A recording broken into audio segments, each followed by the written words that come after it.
today we're going to rank the top 25 NBA players under 25 years old, a classic TD3 rankings.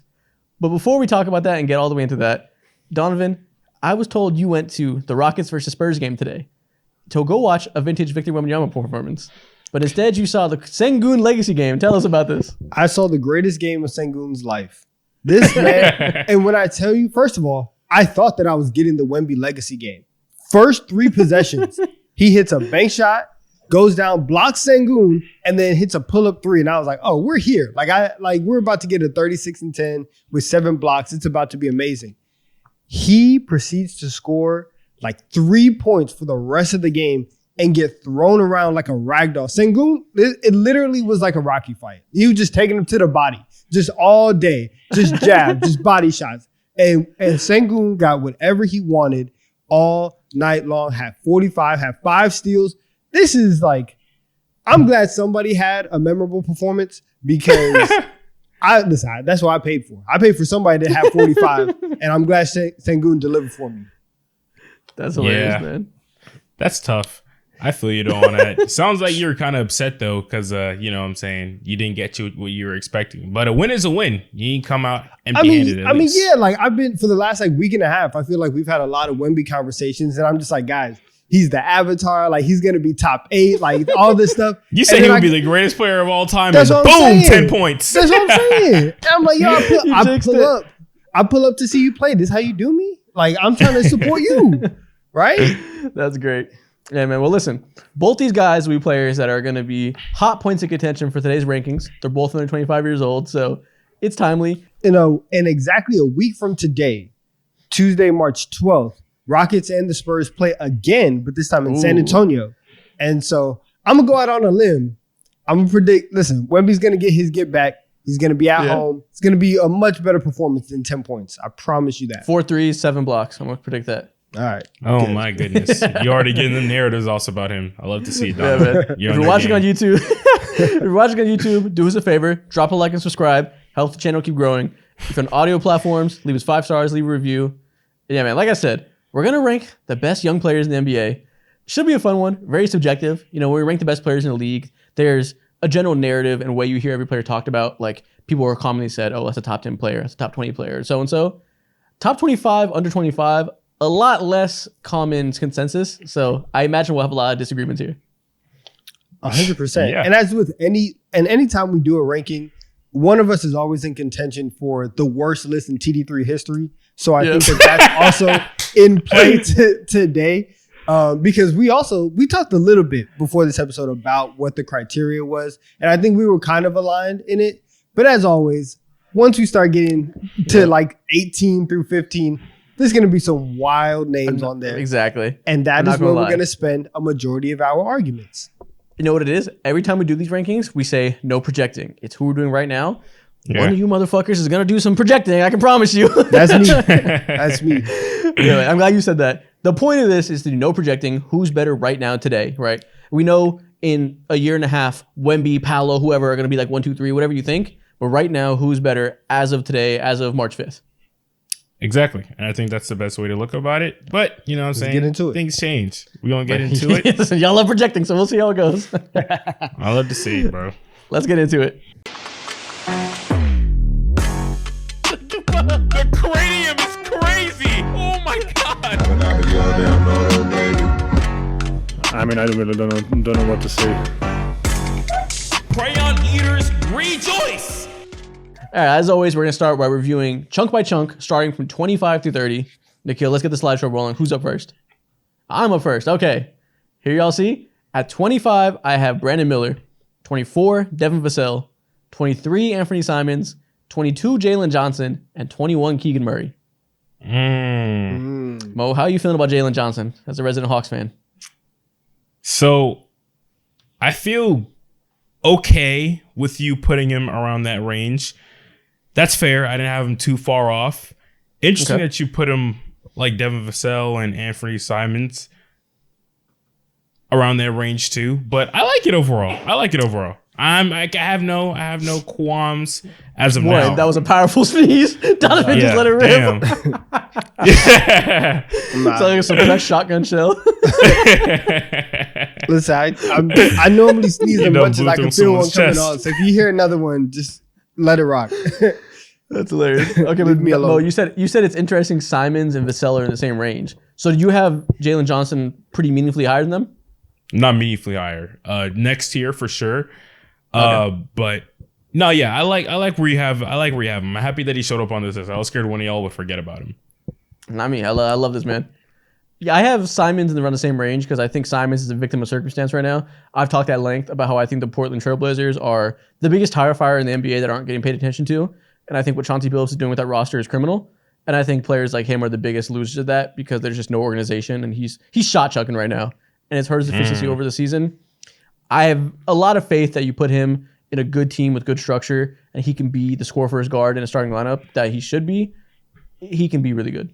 Exactly. Like for him, the first 20 games, 15 games of him actually being back and healthy, he was getting ready to be a part of some pretty impressive conversations. But of course, what the fuck is going on with the with the Portland Trailblazers? There's so many. They're hectic as hell. You know what I'm saying? And so, I think I like where he had him at. What do you think, Donovan? Any qualms about this list? No, I don't know. The Keegan Love, I'll just say it right now. Keegan Murray's not. Oh, he on didn't my put him? list. No. Oh, interesting. No, I don't think that's crazy. Yeah, I get it. He's not on my list. And the funny part is I can see him being at 21, and I can also see him being off the list. Yeah. And so that's one of the I think major qualms that I have with it, because as you'll see with my list, there's one guy in your bottom five that I for sure have above Keegan Murray that I think is a little bit too low right now. I'm glad you mentioned that. I agree. The bottom five were incredibly difficult. I imagine we'll have a lot of different names here. And Definitely. I had 8 names in contention for these 5 spots. My 3 honorable mentions were just the first 3 cuts: Jaden McDaniels, Denny Avdija, and Jonathan Kuminga. Jonathan, I keep saying Denny Avdija. Avdija. I know I keep saying it wrong. Yeah. Avdija. Yeah. They keep roasting me for it. Listen, I listen to games on mute. I don't hear the commentators very often, and it fucks me with translations of names all the time. Listen, I was telling y'all off podcast one time back in 2019. I would be watching John Morant play for the first time, and I just called him Jamorant. That's literally it. I just called it one word. It was the most embarrassing shit ever. People grilled me back on my main channel, bro. It was tragic. That's hilarious. Yeah, I have Kuminga at 28. I think Kuminga is going to rapidly fly up this list. He's only been good for 4 weeks at this point. If he continues this for a longer period of time, he'll be up higher. If it's a sample size thing, that's fair. We're talking about today. Obviously, you don't trust it and feel as confident with it. Brandon Miller, I can already envision comments. Oh, Brandon Miller, blah, blah. Because I didn't have Jonathan Kuminga on this list either. And Brandon Miller is there. Brandon Miller been that guy since day one when it comes to all season. this NBA season. You know what I'm saying? Yeah, also, very good. I did not put Keegan Murray on my list season. I don't know why, but he just seems like an older player. His demeanor just feels old to me. Yeah, But I would have had him in the same exact range as well. Yeah, you've also been a Keegan Murray hater from day one, so I get it. Keegan Murray hater's crazy. I just don't think he could be a 20-point per game scorer for real. He's averaging 15. He's damn close. He's a third option. Listen, man, with the way Mike Brown was talking about him, 20. exactly, it's not the same. Honestly, not really. The difference there is if one of those stars gets hurt for a whole season, he has to take 4 more shots, he'd be averaging 20. Okay, yeah, it's gonna be a nasty 20, buddy. But anyways, we can continue. No, All right, let's reveal the next guy. You keep going. All right. I have Devin Vassell at 25, Kobe White at 24, Anthony Simons at 23, Denny at 22, and then Tyler Hero at 21. Gross. Tyler Hero at Wow. 21. Nasty. Busted my eardrums. Why? Oh, you have him hired? No, I don't. You don't have Higher him on than your list? 21? I don't have him higher than 21. Oh, no. Okay. You're nasty. Tyler You're Hero, nasty. Tyler Hero is definitely one of the 25 best, under 25 players. He's Come on now. he's not on my list because he's higher. He's in the top 20. Tyler Hero's very good. He's a good player. He's definitely a good player. But sometimes I feel I don't know if I'm getting blinded by the Miami Heat and their... You are. catered like play style because Tyler just doesn't. I don't want to say he doesn't fit, but he just doesn't. His value isn't placed correctly on that team because they just do better things with him off the court sometimes. So it's hard to like gauge his value. He's been listen. Jimmy Butler. Boo. Jimmy Butler has decided to go Super Saiyan 2 years without Tyler Hero, right? And he may not have needed to go Super Saiyan if he had Tyler Hero next to him, right? But because he's done that, you've kind of forgotten how valuable he is. Tyler Hero averages 21. His off-ball movement is really good. With him and Bam, like that stuff works. And with the fact that like Jimmy does a lot of stuff on ball with, trying to create for himself and create for others. One, Hero has stepped that up a little bit for himself, but his ability to play off the ball, him and Duncan Robinson, give them more a different dynamic in their offense. Yeah. He's definitely good and underrated. And the fact that the Portland Trailblazers didn't want him also kind of skewed a lot of people. They're like, yeah, like it's just Tyler Hero. He's a throwaway. He's really good. Like come on now. I will say he's currently shooting 50% at the rim this year, which is weirdly horrific. The rest of his career, he's been above 60 forever. Like, so it's clearly a weird outlier. I have no clue why, but he's like the worst rim finisher in the league as a guard right now. Strange development, but It's fine. We're gassing him right now. Yeah. Don't bring that up. I love that. But no, he's clearly top 20. He's very good. Yeah. I have Kobe White higher. Yeah, I think let me see on my list where I had Kobe White around. I had him a little bit higher as well, but I do appreciate that you do have Denny Avdia up there. The strides that he's made throughout his NBA career has been great. No one really cares because it's on the Wizards, but still great development, bro. But I think Kobe White definitely should be a couple tiers higher than maybe not a couple tiers higher, but he should be definitely in like that 22 to like 18, 19 range, in my opinion. So I like Kobe a lot, and I actually do believe in a lot of the leaps that he's made this year. This one is also just like a sample size thing for me, where it's like it's been like a portion of the season, not like from day one. There really was like a turn, and so I'm holding off before I vault him up. I know, and listen, it's been a majority of games. It's been a majority of the season, and not like the whole season. I'm gonna wait. I'm gonna wait just a little bit before I vault him up the list. But if you guys have him higher, I don't have any problems with that. Yeah, I give him the benefit of the doubt for the sample size thing because the first 15 games he wasn't that impressive, but the last 46 games he's averaging 22 points, 5.7 assists, 5.4 rebounds, 40% from three, 46% from the field. He's kind of a goon for 46 games in a row. So I gave him the benefit of the doubt and I appreciate that. You got me. It felt like his slow start was longer than just a month. And so, but listen, he's turned up and he saved the Bulls the other night against the Kings. Crazy. Oh, did he have like 36 points yesterday? Yeah, he finished with 37. Yeah. Damn, I didn't see that game because, listen, I'm not catching many Bulls games these days in the latter half of the season when I'm watching the playoff teams, but shout out him. He's fantastic. He's been hooping his ass off. But I guess that means we could, unless you have anything else to say about his list, Isaac, we can move on to mine. You can go next 5. Cool. So we got 21, Anthony Simons. 22, we got Brandon Miller. 23, Trey Murphy. 24, Emmanuel Quickley. 25, I got Jaden McDaniels. We got a lot of different names here. Okay. I didn't consider Trey Murphy. Murphy. Shout out Quickly. Is Herb Jones on your list? No, he's not 25. Herb Jones I believe he's like 25. Herb Jones is better than Trey Murphy right now. I believe Herb Jones is 25. He's an older rookie. He was an older rookie. He stayed in college for a couple of years. Nah, Herb is on here. Herb Jones? Yeah. Yeah. No way. Yes, sir. Yeah, Herb. He's How old is he?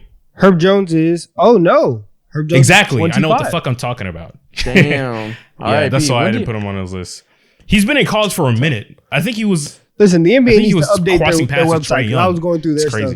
They need to update that. Yeah. Yeah, what did I look at? Well, okay, Herb Jones is on my list, so I guess we're giving credit to the 125-year-olds because I'm too late to change it. But. Same. Okay. Yeah, it's tough. Yeah. I wanted to put Herb Jones. Obviously, he was my first option. He was my first option. Yeah, y'all trying to gaslight me. I see straight through it. But you and these comments, everything's a gaslight when we're just wrong. Every time I'm wrong about something, look at Isaac gaslighting. No, this wrong. Time, Isaac, listen, it's not you only, it's Donovan. I just try to get double teamed. We've lost all meaning for the word gaslight. Off rip, what do you guys see with my list? Why is Quickly here? is that would be my biggest question, because he's not on my list, and I think that we all expected him to be the one taking the leap, right, with the expanded role in Toronto, and that hasn't necessarily happened. So having him at 24, what was the reasoning behind that? So quickly, I see a lot of good things out of him. Again, like the leap hasn't been as what we expected. Like he's not a 20 point per game scorer yet, but he's like, I think he's putting up like 17, 18 points per game as of now. And I do know that the efficiency isn't as nice off the field. But I think it's just a comfortability thing, and him, like, you know what I'm saying, fully developing as the lead guard, which he has been comfortable with throughout his entire career. So I see the potential, and I also see what he is right now. And I just think he's one of the 25 best players in the NBA right now. Simple as that. So who did you leave off that we put on there to put fit quickly? So that's my question. You didn't put Keegan Murray, who I think Keegan Murray, who I said I left off early. It's Tyler Hero. I had him as an honorable mention. Yeah, quickly over Tyler Hero is insanity to me. I get the vision long term with quickly projecting. I think it's a bit projecting play. But right now, 17-6 is nothing to write off. But 41% from the field isn't a good rim finisher right now. Still trying to get everything together, being that bigger option, like you said. I don't see any world in which he should be over Tyler Hero. Facts. I mean, that's fair. I can't go against that. I just see Emmanuel quickly, and I like him better. All right. That is the only time it'll get me when it comes to, or is the only time it'll get me, bro. In this list. And also, Keegan Murray is an elite defender, 15 points per game, good efficiency as a corner shooter. I'm easily picking Keegan Murray over him as well right now. That's fair. I just generally forgot that he just gives me old people vibes, older player vibes. We get it. Let me make sure he's 24. No, he's literally Keegan Murray's 23. I know his age. He's 23. He was born like 2000. It doesn't register in my head. I know him. I spoke to his brother on media day. Of course, I know him. You went to Chris Murray? Yeah, you did too. You did too. No, that was Keegan. No, I'm pretty sure that was Chris. Chris is a rookie. All the rookies were there. We didn't see many second year players at all. Except for Jabari Smith. I'm pretty. We talked to Keegan. Dude, do you think Chris Murray was a rising star? Chris Murray doesn't play. We talked to maybe Keegan. It was Keegan. It was Keegan Murray. You picked up the twins. Yeah, dude, that's hilarious. I was gonna say, I asked him about De'Aaron Fox. Chris Murray would have been like, "What the fuck are you talking about?" Yeah, you're right. You did ask him about De'Aaron Fox. Everyone watching this is so confused. I know. We were at NBA All-Star Weekend. We went to Media Day for Rising Stars, and we got to talk to the players. And I asked Keegan Murray what job De'Aaron Fox would do if he wasn't in the NBA, and he said a fucking high school teacher. Which checks out. Chris Murray would have been like, I don't know De'Aaron Fox. That's hilarious. But okay, yeah, I mean, yeah. Vehemently disagree with some of your picks, but they're not insane. I think Jaden McDaniels, like I said, was the first cut for me, so totally respect his placement. The defense is outrageous for him. Yeah, he's great. He's basically the same reason on your list as Herb Jones is on mine, but I picked the old fucking Herb Jones, so my bad. Nice. Geriatric Herb Jones. That's hilarious, bro. Yeah. Same age as Donovan's old ass.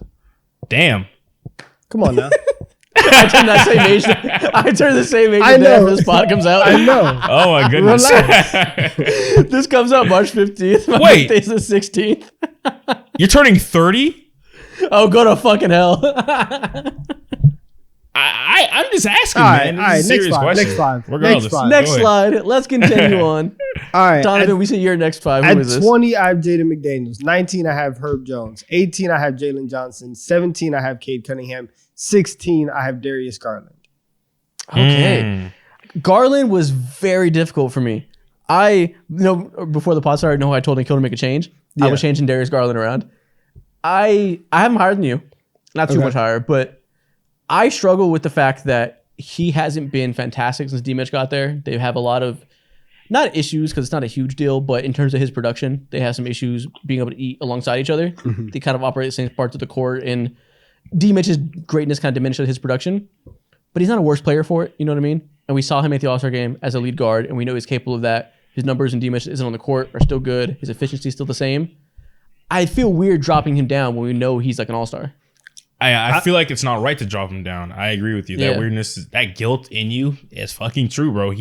Him as an individual hasn't done nothing. It's a situation and role and the placement has evolved. But this But is scalability is important, and you have to be able to play next to other stars to be a high level guy. 100%. That's one. And two, this is year 2 of the, Garland Mitchell backcourt. If we were talking maybe in the offseason or even last year, I can understand that a little bit more. But I do feel like at this point, and also to Garland's credit, I'll say this.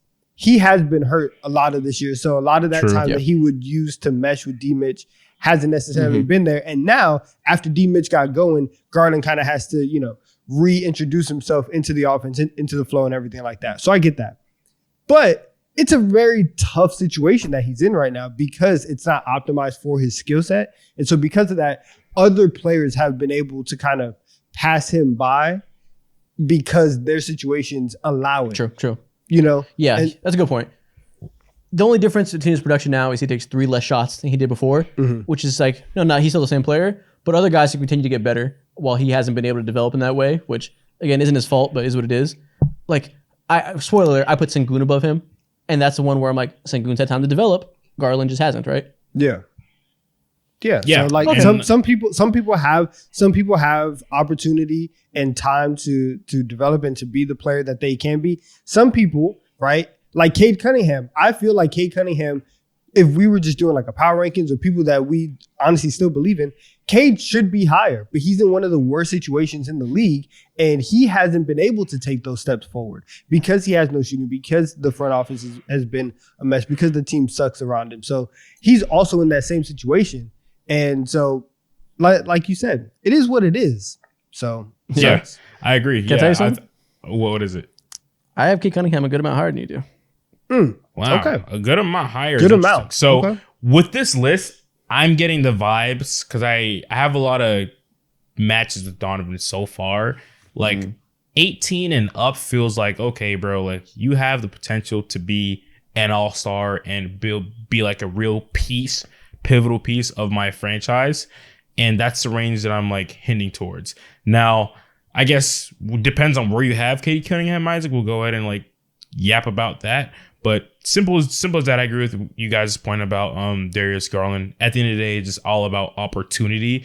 I think like when it comes to development, yeah, like, you know what I'm saying? It doesn't matter how much what's behind that is opportunity. And Sengun has been pushed towards the tippity top of the franchise. If the roles were reversed and Darius Garland had that opportunity to on some other team, we'd look at him differently for sure. yeah. Yeah. I'm also looking at tough. Garland's stats. I thought he was worse last year than he really was. He averaged 21-7 still last year. Like, he was damn near the same, just wasn't the all-star because obviously D Mitch got the attention there. Yeah. This is really the only year where he's been worse because, like you said, he's been hurt. I kind of regret moving him down now. Like, he really hasn't done anything wrong. Yeah, like that I 100% agree. We'll It's see. cool, though. We'll have time to tinker as we get up. Let's reveal the next one because then we'll talk about more of this range. Okay, Mo. So I got Mobley at another Cavalier. So I have Evan Mobley at 16. As of today, with the development that he's made and the 3-point shot being there, as of late today, he's at 16. 3.5 attempts. You want to talk Cade about at sample 17. size. Exactly. He made 4 threes in 5 games. It's like, whoa. For Evan Mobley, that's a lot, bro. We were asking, I was on my knees for it last year. Whoa, pause. But Whoa. anyways, 18, Jalen Johnson. 19, I got Kobe White. And 20, I got Devin Vassell. Bro, you're hilarious. The 3-point attempts have been there. In the last 7 games, he's made 1. That is a huge improvement, bro. Keep on No, it's shooting not. those. For him, it is. Context of the player. What are you talking about? Last games, he was 0 for 1, 0 for 1, 1 for 4, 0 for 3, 0 for 0, 0 for 0, 0 for 1. You are grading him on the Ben Simmons scale of 3-point shooting. I'm like, if he just takes it, it's a plus. Like, There's he had not 2 games there where he didn't even take them. Yeah, there's not much for Evan Mobley other than just to be able to be willing to shoot those, take some, make a few, and that changes his not entire like scalability as a player. Well, actually, fuck that. It kind of does. So with that, I warned him at 16. All right. okay. He has been really good the past 2 years as a rim finisher. He's gotten a lot better there. there's some diminishing returns there playing next to Jared Allen when they both operate best at the rim. And, he takes mid-range shots, not particularly effectively, but he does it, 33% on a decent little volume. It's actually a good amount of his field goal attempts. But again, it's hard for me with just Cavs fans really rail against the whole lack of offensive development narrative because they're like, he's getting better at all these things. He's been a great rebounder, a great finisher, which like true, but if you're a power forward and you can't shoot and you're not like one of the best rim finishers in the league, it's pretty hard to be an effective offensive player. Yeah, that's true, but he's one of the best defenders in the NBA. What was he last year in defensive player of the year voting? Third, I believe. That's absolutely ridiculous in his second year in the NBA. I see him and I know his role in the NBA, and I'm just waiting at this point in time for it to change, meaning like the opportunity, whether he becomes a full-time center on the Cavs or, he becomes a full-time center on another team. Who the fuck knows what the Cavs would do? Yeah. You have Vassell pretty high. Yeah, Would you have Vassell. Donovan? Vassell was my last guy. He was 25 for me. 25th. Yeah, he's a 24 for me. I like the idea of Vassell a lot. Hasn't quite taken the leap this year I wanted him to. What leap did you want him to take? More efficiency, more passing. Just I don't know. He's pretty much the same as last year. Is he not efficient? Isn't he shooting like 47% from the field, right? Yeah, he's not terribly. He's not poor efficiency. I shouldn't say that, but I don't think it hasn't increased enough with the volume. Like maybe not say that. Let me retract I don't that. know what you're talking. Yeah. Efficiency alone isn't the issue. I wanted him to have a higher volume with efficiency. I wanted him to really take a leap as a scorer, and I feel like he's kind of the same level as a scorer. His rim finishing is on a lot better. He's at 71% there, which is great. Yeah. But the mid-range hasn't improved a whole lot. He's 40% on long mid-range shots. Last year he was at 47. Year before that, 43. That hasn't changed at all. 3-point shots about the same. So, I mean, maybe I'm being unfair. Not everybody makes quantum leaps all at once. So becoming a good rim finisher is a big difference. Yeah. But I don't know. I think for what you expect him to be, obviously like Wemby's there, and as much as like people would love to rail on the Spurs for not passing him the ball, he's legit force. He has to be. He's a focal point of the offense. His usage rate, Wemby's usage rate is absolutely insane. So it's like natural that volume isn't gonna be there. If it was last year, or if they picked some other player not named Wemby, then I'm sure he'd be putting up like fucking 20 shots a game easily. You're right. He's a gunner naturally, but as of now, it's just. He's improved. He's gotten more efficient and all that. I like his role. I think I held my expectations against him a little too much. Now I'm thinking about it. He's been again. I don't know if he should have been higher because the names above him are pretty fucking good, but I don't hate it. I think it's a fair placement. I think he's pretty fucking good as well. So I feel like 20 is the perfect range for him. Let's reveal my next 5, and we can talk about it compared to everybody else. 16, I got Jaren Jackson Jr. 17, Evan Mobley. Woo. 18, Kobe White. 19, Tyler Hero. 20, Herb Jones. 20 you're Herb Jones. So you are the lowest on Jaren Jackson Jr. here. Yep. Why? Not really any reason. Just the guys. Well, one, he's a terrible rebounder still, which has been hilarious because he's been like the center for a lot of this year and still can't grab more than 5 boards. It's just hysterical at this point. You can grab the same amount of rebounds as him, goddamn. Damn near. And it's honestly a matter of the guys above him taking leaps and him not really doing so. And I don't know. Maybe it's just a victim of circumstance, right? His team's been terrible. It's kind of stalled out a lot of what you would expect from him because his skill set is definitely most important on a winning team.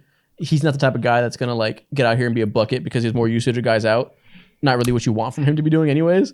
So maybe it's my fault for just not taking his defense as seriously because they're not in a winning situation. But again, it's more about the guys above him than it is him. I mean, I can understand that. First off, you're railing the fuck out of me for me putting Evan Mobley at 16, just had him at 17. That's absolutely hilarious, bro. I wasn't railing you for it. Whoa, did that sound crazy? I didn't mean to rail you for it. Bob. Hey, God, what the fuck? Yo, I wasn't trying to rail you for it. I was just talking about his deficiencies. I knew I had him in the same place. Okay. But yeah, no, I'm happy that you at least have Evan Mobley lower than him because that would have been like a whole another conversation. But you still see the value. I'm interested to see who you have above him. I don't think that's that hard because he's literally the defensive player of the year and everything that we want Evan Mobley to be good at, minus like rebounding. Jaren Jackson's already elite at. Not elite, but he's good for his size and his position. I think Evan Mobley's a better defender than Jaren Jackson Jr. Okay, then why didn't he win defensive player of the year?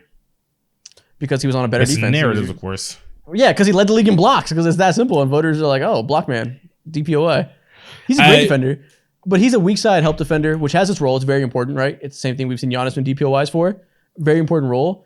I think Evan Mobley's a better pick and roll defender. He can do a lot more as a big. Jaren Jackson isn't really like a rim anchor in the same way. Like I said, he's a shot blocker, not necessarily a rim deterrer, which I feel like Evan Mobley is one of the better pick and roll defenders in the league. He has similar skills to Anthony Davis, where he can guard the ball and guard the big at the same time with that length and really just like erase what you're trying to do schematically. Jaren's just a different type of defender that I think is slightly less valuable. I feel like, well, I don't know. I think this year is hard to go ahead and gauge his value because he's been out of position as a defender and also all around. So that's like another thing about it as well. But I think the conversation also takes a turn where you talk about the offense and the things that Jaren can do that Evan Mobley is just inept to right now and as we're speaking. Yep. That's why I did it. That's why I put him one spot higher. I think Evan Mobley is as good of a defender. I would say I'd rather have his role, but I understand that that's nitpicking. I'd say they're a wash defensively. End of the day, I would rather have the elite shot blocker that can shoot threes rather than the elite defender that is a good rim finisher but not great and can't shoot worth a shit. Like, that's a difference. Gotcha. Okay. I want to see who else you had on your list because I feel like there's some other things that I can nitpick in this bitch. Okay. I got Kobe White really high. We have Kobe White at the same range. That's Kobe White's a fucking baller. He balled for 75% of the season. In my mind, that's enough for me to classify you as like I've seen it for majority of the season. You deserve. He's this. Good. He deserves this chain. You deserve this chain. This TD3 honestly, chain. Congratulations. Maybe I can see TD3 chain. I can see maybe we're overhyping him a little bit just because the Bulls are so desolate that like he shines so much in comparison to the hope of nothing around him that maybe we're giving him a little more benefit of the doubt. Like, is he really better than Tyler Hero? I don't know, but he's certainly the storyline is better. It sounds like the storyline might be beating our ass just a little bit though. It might be. I might be victim of the moment. I recognize that. Yeah, I'm starting to realize how much I disrespected Tyler Hero. It's kind of crazy. Yeah, off the list is crazy. Off the list is crazy. You should apologize. I put him at an honorable mention. I'm not apologizing to that white man just because it's February was like 3 days ago. What the fuck? I didn't tell you to get on your knees and beg for forgiveness. I'm not apologizing to him, but I respect the game. I also think Jalen Johnson should have been higher, but not gonna argue about it. What is next? I guess so. I mean, tell me why. Okay, so who do you have him above that I disagree with? Why is he better than Kobe White? Defense? Defense has to do with it. It's a big part of it. Shot making is different for Kobe White. They're completely different archetypes of players. When I think about these two, who can take my team the absolute furthest, and I feel like Jalen Johnson, obviously scalable as hell. Put him on any team, you'll reap his benefits almost immediately because he can do a whole lot of different things. And for Kobe White, it's not necessarily that. Not his fault because of his position or whatever. But I think Jalen Johnson, the archetype, is more rare. And because of that alone, it's more valuable. And I think, I don't want to say his ceiling is higher, but with just his raw physical attributes and tools, it is a hell of a lot higher. So that's why I have him in that 18 tier where you're like, you can be an all-star. With that potential and projecting. We finally got there. I put him down a little bit lower because, I mean, listen, maybe I might be a bigger Jalen Johnson fan than you, and you fucking love him because you're a Hawks fan. Every time I get in front of a mic, I rave about him on my personal channel. I have a hard time gauging how good of a defender he is right now in the environment he's in, because when you watch the Hawks games, I don't think he looks like an amazing defender right now, but nobody does because they're fucking awfully coached, awful point of attack defense. If he's going to be a good weak side helper, hard to show it when everybody's running past their guards every play. So I can't really tell how good of a defender he's going to be forever. I don't think he's looked great so far, but I know like with the size and the way we've seen flashes of that greatness, I don't think he's been consistently good enough defensively to put him up higher than guys who like Kobe White and Tyler Hero who are legit consistently that offensensily. But I think that's fair as a non-Hawks fan. You can't get in the weeds and be like, yeah, he's a fantastic defender. The only thing that's like 100% surefire in my hand and my eyes when it comes to him is like 1-on-1, he's a fantastic ISO defender. Also statistically, one of the best ISO defenders in the entire NBA by the stats. And I can also say that by the eye test as well, which matches ISO defense stats are horrible, but I agree with the offense. He clearly has the tools, and you can definitely see that. It's just hard to gauge his ability as a team defender with anybody on the team. Like, it's just difficult because he doesn't shine in that way, but I expect he'd be good on a more competent team. Wait, Donovan, did Evan Mobley make your list? He did make my list. Ooh, okay. Oh, he's higher. Okay. He did. Yeah. Interesting. Okay. Let's go to the next one. Let's talk about it because let's talk about Jaren and Evan Mobley compared to the guys above him because clearly I have Evan Mobley low. Ooh, so I go first. Okay, so at 11, Oh I my- got J-Dub. 12, Alfred Sengun. Okay, ball boy, relax. 13, I got Chet Ball Holmgren. boy? 14, Darius Garland. And 15, Franz Wagner. Let me tell you something. You're gonna stop disrespecting Abraham Lincoln, aka Chet Holmgren. You're gonna stop. That's what I was 13 reacting is to. crazy. 13 is Insane. wild. Is Come on. 13 crazy?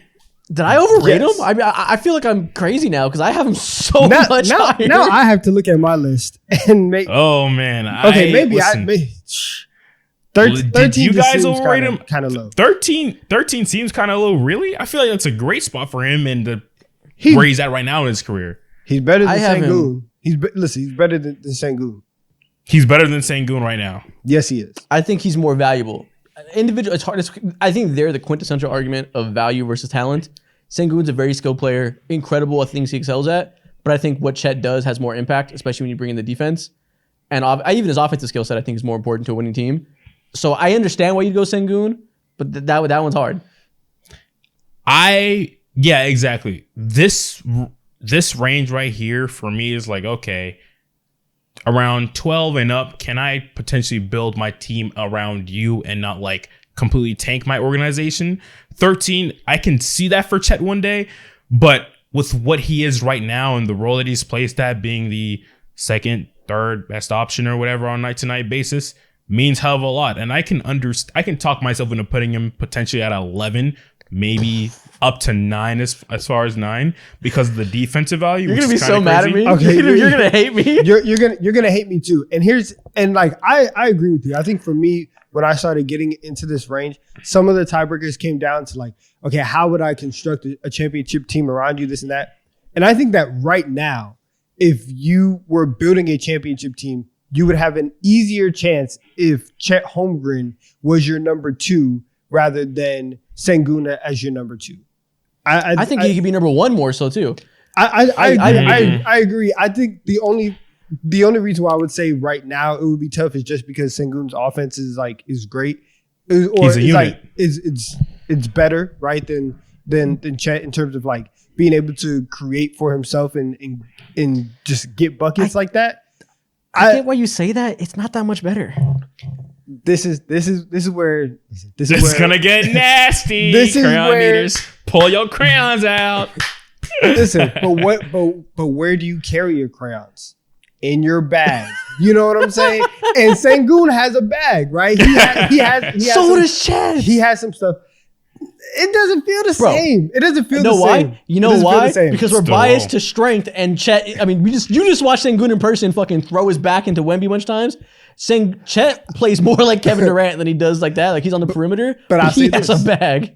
I know he has a bag. But one, I made this list before, and I'm with you. I have Chet higher than Sengun. I'm just saying for like number 1 purposes. But to bring I this get all back, yes, Chet should be higher, and I think that like better and valuable. Those two things are, in my opinion, it's the equivalent of like when Isaac starts talking about like, yeah, like Kyrie's not, he's not like the best finisher of all time because like if you actually look at it, he doesn't really like make layups at the same rate as such and such makes it. And so like because Chet is valuable in my head, he's better, right? You are able to impact the game and you are able to impact team construction in a way that makes it easier for everybody else. And so because of that, if I have you on my team, the goal of winning a championship becomes easier. So you are a better player I understand that. than Sengun. But while you do say that, I feel like Chet Holmgren has had, of course, I feel like almost everyone talks about OKC like this, but he's in the perfect situation to go ahead and shed the best versions of him, and Sengun hasn't had that opportunity just yet. Not to say he's not a gave him complete the keys shit. to the franchise. He's not a complete shit. You know what I'm saying? I'm glad you but said it hasn't that. been perfect. It's something I've been thinking about a lot. People give people credit for being the one option too much and hold against people the second option. Someone like Chet, obviously he's benefited by playing against talented players, right? He gets open shots, stuff like that. But in terms of individual production and talking about how we gauge these players, his numbers are held back by not being the first option just as much as they are helped. He could be averaging 22 and 10, just like Sengun's averaging 20.8. It's actually not as crazy as you would think. 20 and 9. Congrats, Sengun. You're fucking Jokic. But 29 and Chet 5. could be averaging those. Chet's averaging 17, being the third highest in his team in shot attempts. He could be averaging just as high if he had more opportunities. So it works both ways. His life isn't just like automatically easy because he has guys next to him. He's so incredible at creating his own shot off the dribble, attacking slower bigs. His off the dribble shooting from the mid range is ridiculous. He shoots better than Sengun from like every spot on the court. Like it's really like Sengun shoots 67% at the rim. Chet 73, big advantage there. Sengun's at 47 on mid range. Sengun 50. Chet 40% from three. Sengun 30. Like you go down the list. Chet's better at every individual skill. Obviously, Sengun has the passing. Chet isn't a bad passer by any means. And then the defense is a fucking quantum leap to get to what Chet brings. Like, I don't know what Sengun brings other than vibes. Something that I will say is I disagree with your sentiment about like people overvaluing them being the number one option on a team versus like, you know what I'm saying, being a still great player along with other great things. Like things I just, you have to imagine it's just math at this point that like, yo, the more better players, the more threats and the spacing and all that shit that you have to rock with, the much better your team is, you know? And that little things like that, I feel like sort of impact and affect Sengun's efficiency at times. Now, in general, I think Chet still like he is the superior. He's more superior when it comes to just getting more buckets in, but also there's reasons for that on the court. Jalen Green, i.e. Yeah, I get you. Again, I don't think he actually is better at those things though. I just think he has more opportunity to show it because, like I said, he's asked to create shots one-on-one a lot more. And I know there's circumstances, like if he runs a pick and roll with Shea, Chet will be generating an easy shot. But this isn't 2K, you know, they don't do that every play. There's plenty of plays throughout the entire course of the game, different rotations where Chet isn't playing with one of those elite guards and he creates shots for his own and you see those things. So I don't think it's as simple as like 3 option, life easy. 1 option, life hard. Like I think it's far more nuanced than that. It is, you're right. But at the end of the day, we all have to agree, like, you know what I'm saying, like, put better players around somebody, they're going to perform not hell of a lot better, but life is going to to be a little bit easier. Not always. I mean, if you put better complementary players around somebody, they are exactly. They are going to perform better. And it's a match made like in heaven for Oklahoma City because for Chet and for Jalen Williams, for Shea and for Jalen Williams, Chet is the perfect person to put on the back end of that defense, and then vice versa. And so now when they run a pick and roll, now they have a big who could pop and who could shoot and provide more spacing. So everybody benefits, right? And 1,000%. And so it's I understand why you say like people overvalue the number one option. And I think I may agree with you for like a little bit, but I do think that you do get credit if you are the one option or if you are the, you know, like 1B type of thing and you are performing in that way. Yeah, and you're definitely right. You do get credit. I just think it's far. I think it's a lazily applied credit. In many circumstances, it's right. Like Paolo's life is much harder because of the one option, because the team around him doesn't necessarily complement that. Right? He's playing minutes with non-spacers, guards who don't bring anything when he passes it out to him. I don't think the talent around Sengun holds him back at all. I think he has perfectly fine complementary pieces to do what he wants to do. Okay. Yeah, that's fair. But I agree with you, Isaac. I think that Chet is much too low. On this. I like what you said, that he's the piece that makes the life easy for everybody even more than Shea. I think like Shea helps, but Shea's game is pretty insulary where his main thing is creating shots for himself. Chet helps everybody around him by the most on that team, I think, by far, with the defense and the fact that he creates 5-out spacing all the time.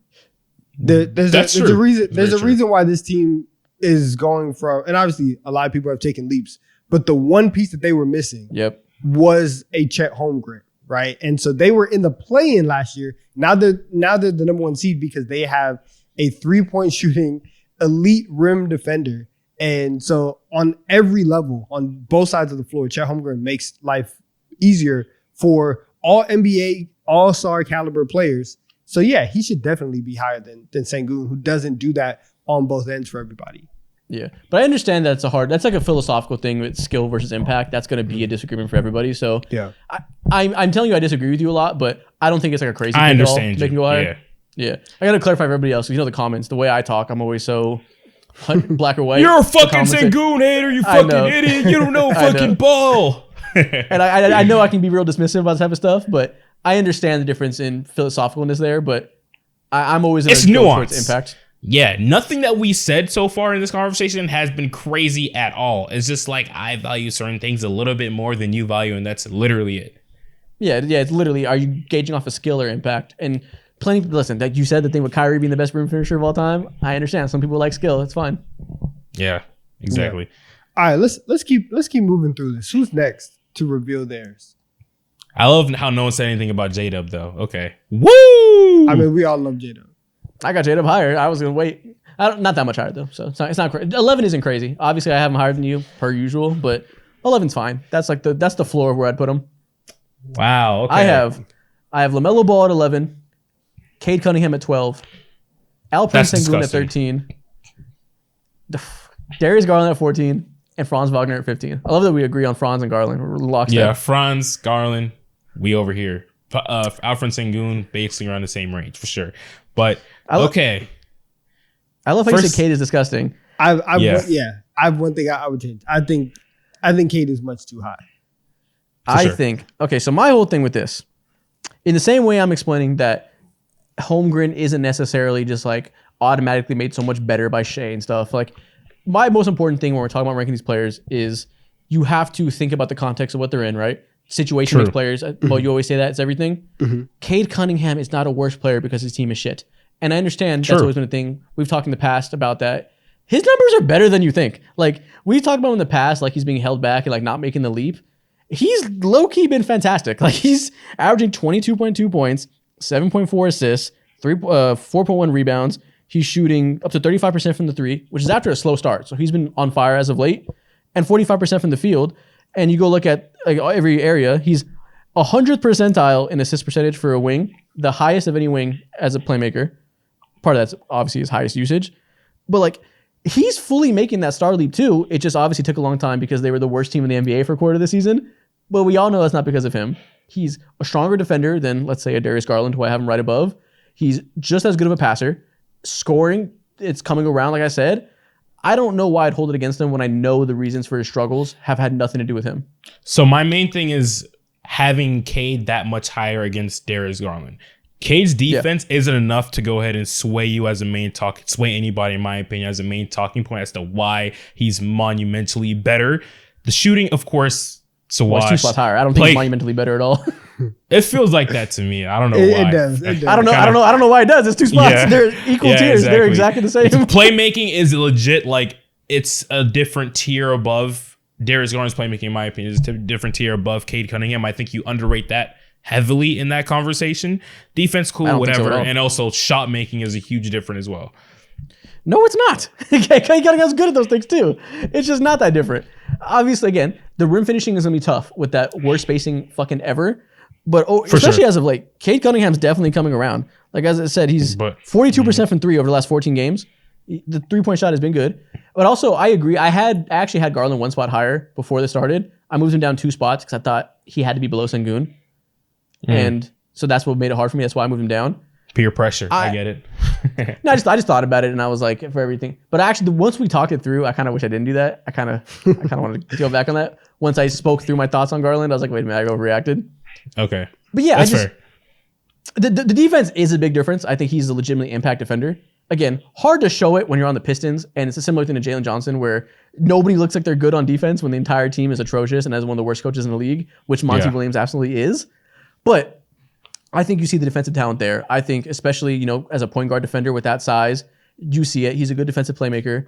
He's been very good all his advanced stats from driving to the rim are good. He's in the top of the league in points generated per drive, even though his field goal percentage isn't there on drives because the spacing is bad.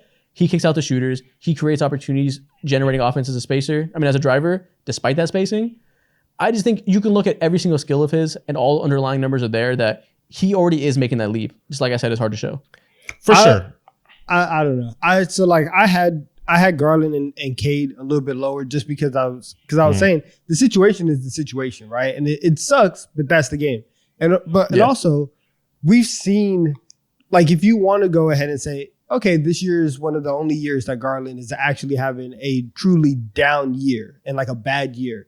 And you know what he's able to provide.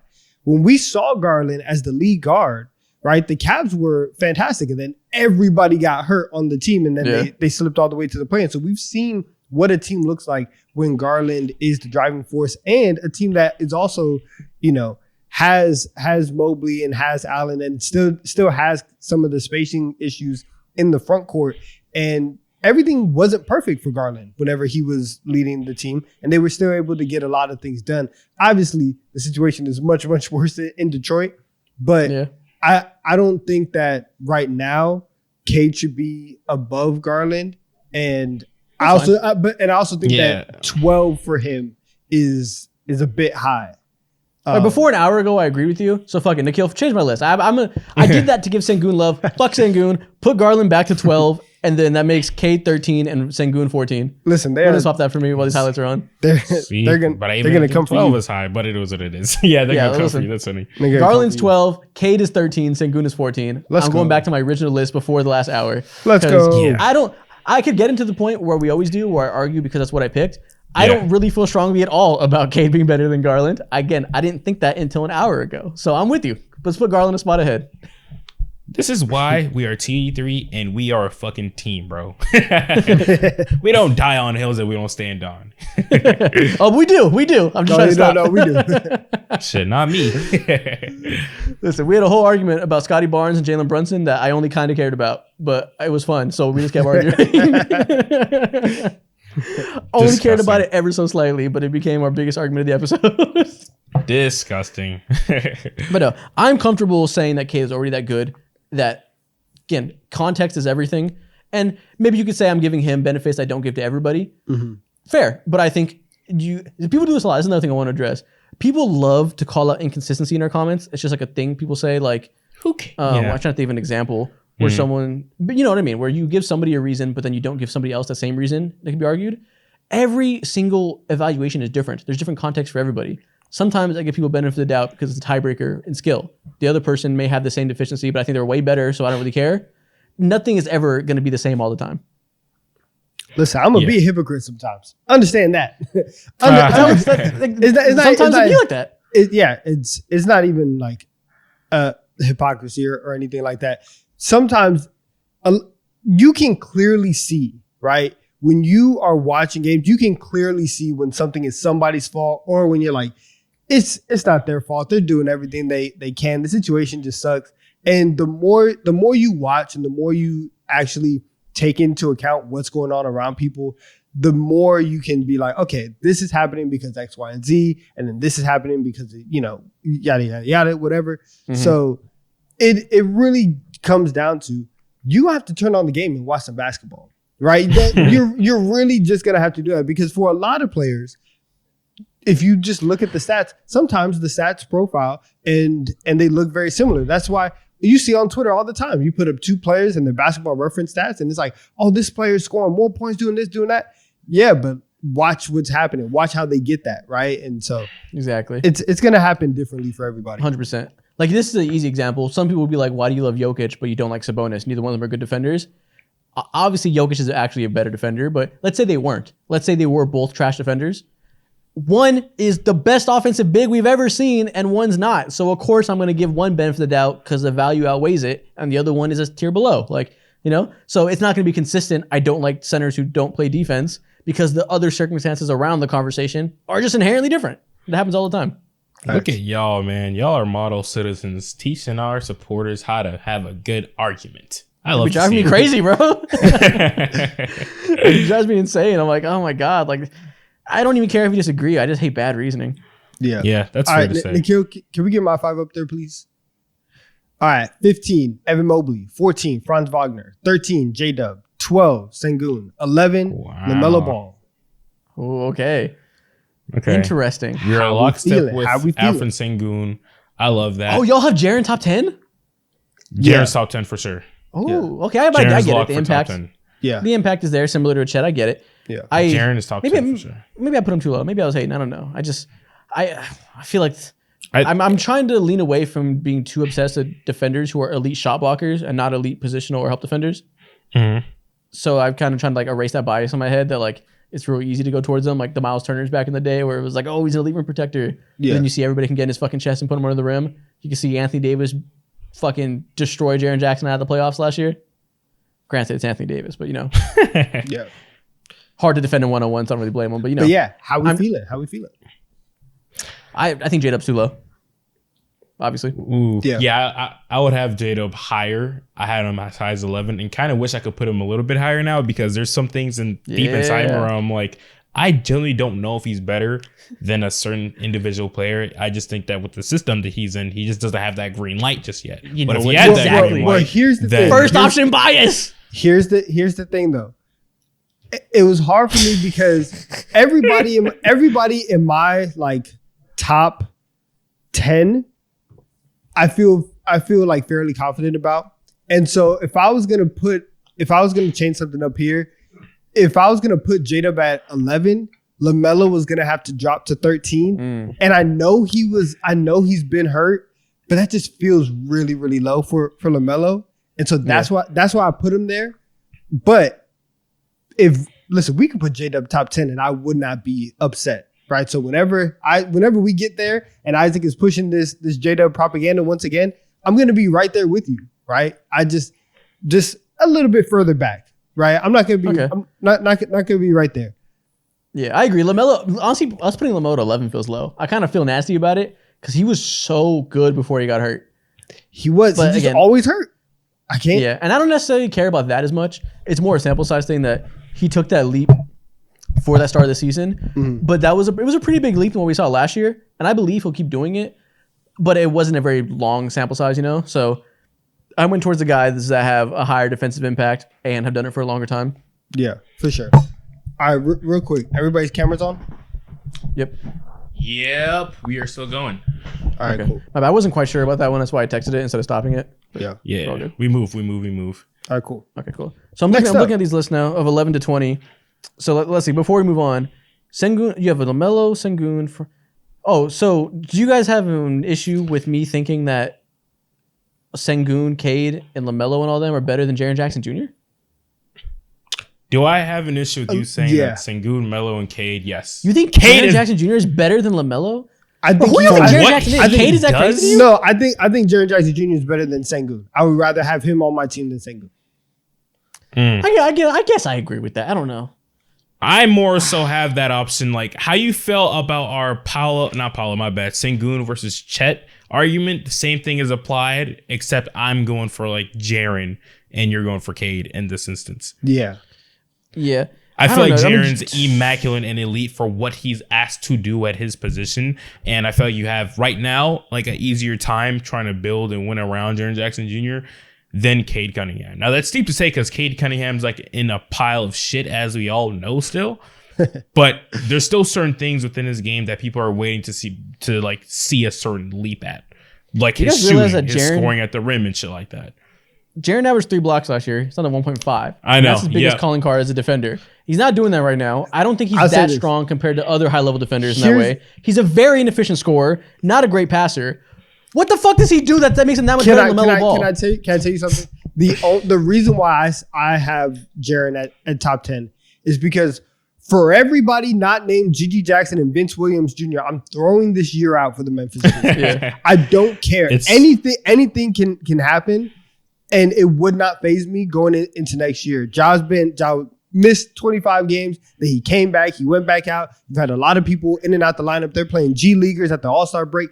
I don't care. Right? This year's just fuck been this. so weird. Jaren Jackson fooled me. He is a Steven Adams merchant. He didn't have Steven Adams next to him to guard the big man and let him come over and steal blocks in the playoffs. Got dusted by Anthony Davis. He doesn't have Steven Adams this year to guard the big man and let him come over and steal blocks. He's not doing much this year. He's one of the worst rim finishers in the league for a big man. The worst rebounding power forward of anybody that size in the NBA. Isn't a good passer. His three-point shot is nowhere near consistent enough, is what we thought early in his career.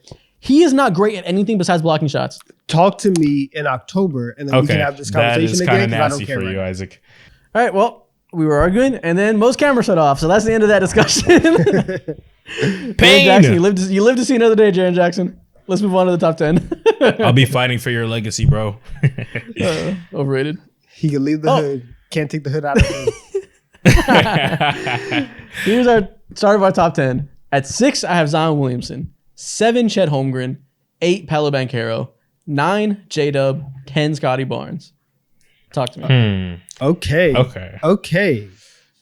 Before you start talking about some Scotty was an all-star and J-Dub wasn't, making the all-star game in the East is fucking easy this year. We don't care about that. My thing God, is like, why do you think Chet is higher than J-Dub?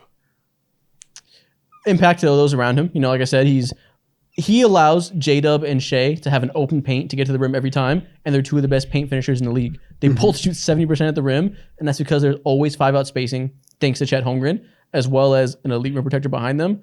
The way he impacts those around him is just next level. That's going to give him more value than most players for his entire career. Every time we get into these arguments, we're going to have to talk about the fact that he is the single most valuable archetype to other stars in the league.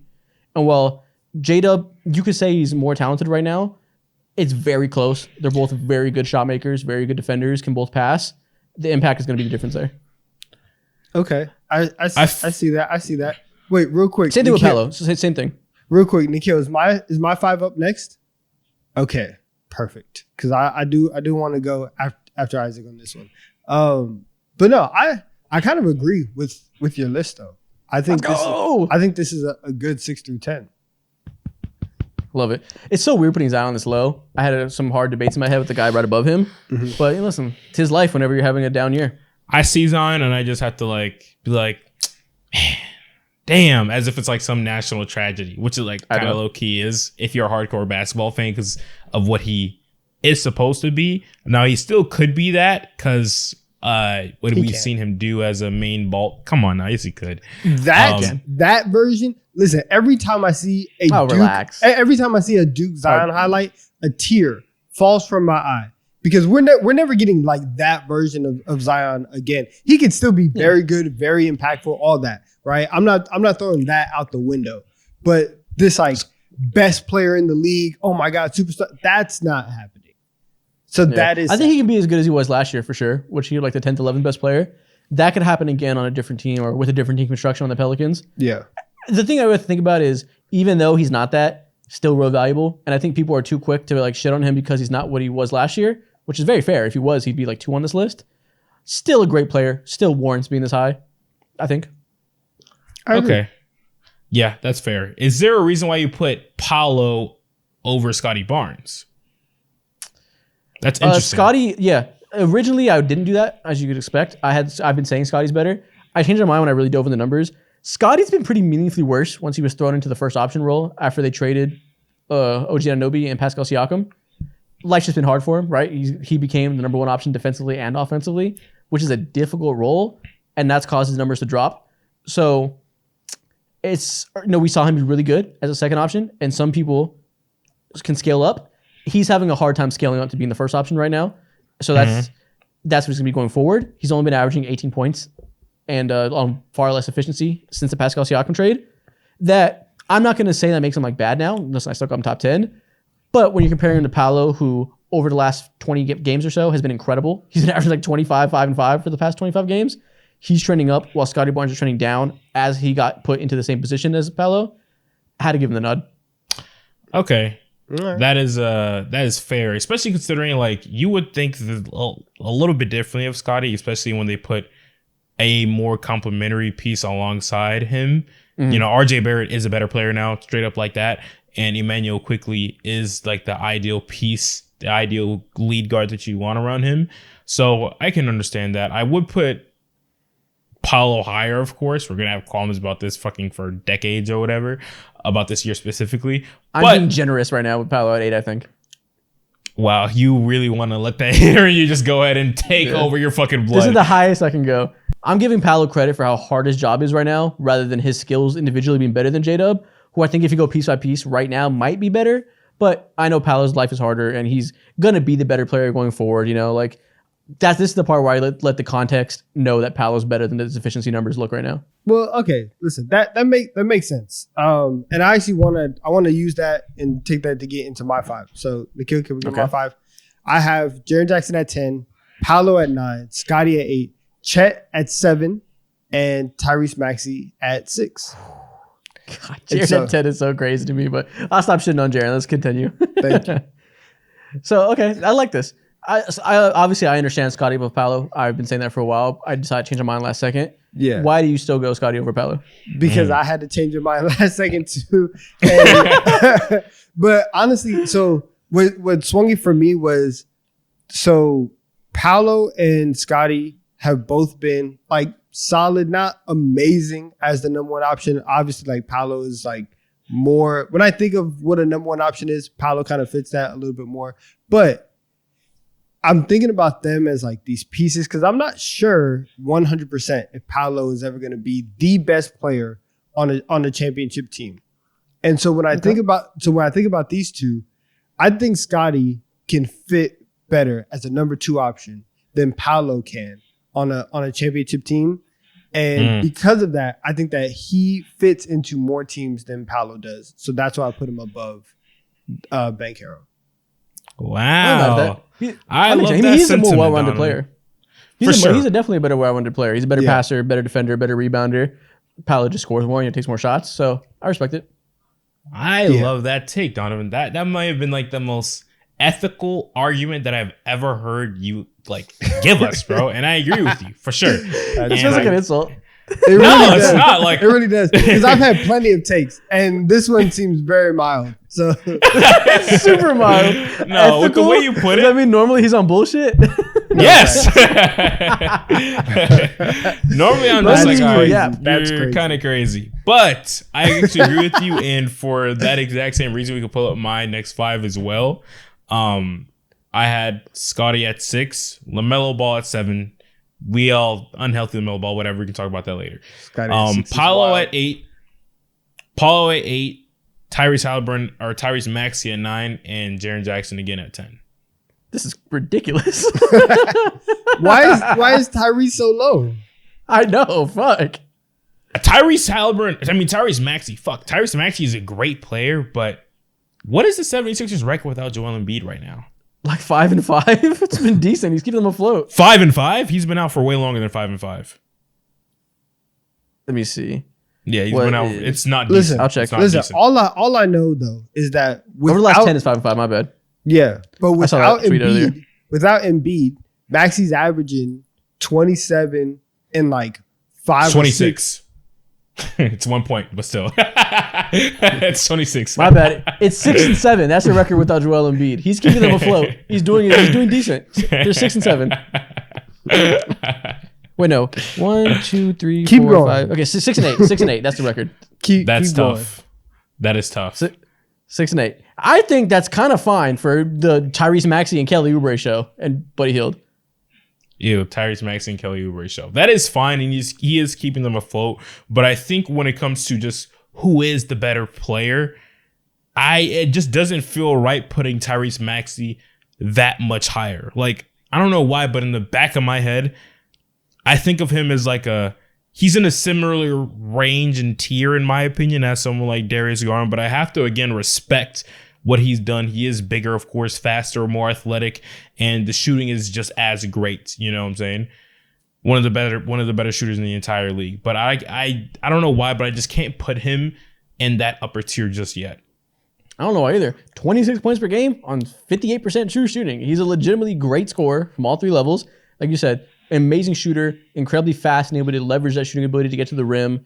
Not a bad passer by any means. 6.3 assists, despite playing, alongside Joel Embiid, who has a lion's share of the usage, and they play through him in the triple handoffs. I don't see any reason to hold him back anymore. Like, he's a legit, great scorer.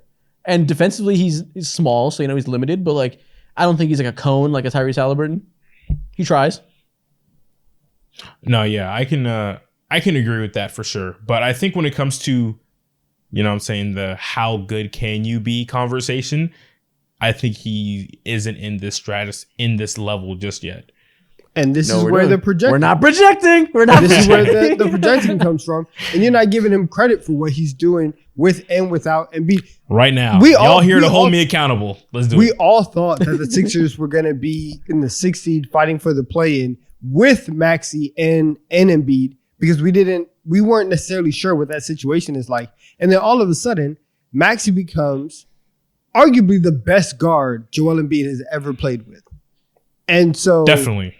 And so it's like his jump and his ascension this year has been fantastic. And like we said, even without Embiid, he's been holding it down. He's been doing his part.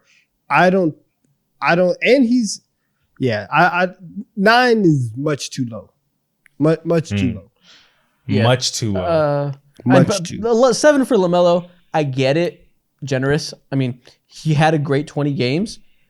It's only been 20 games. He's been at that true level.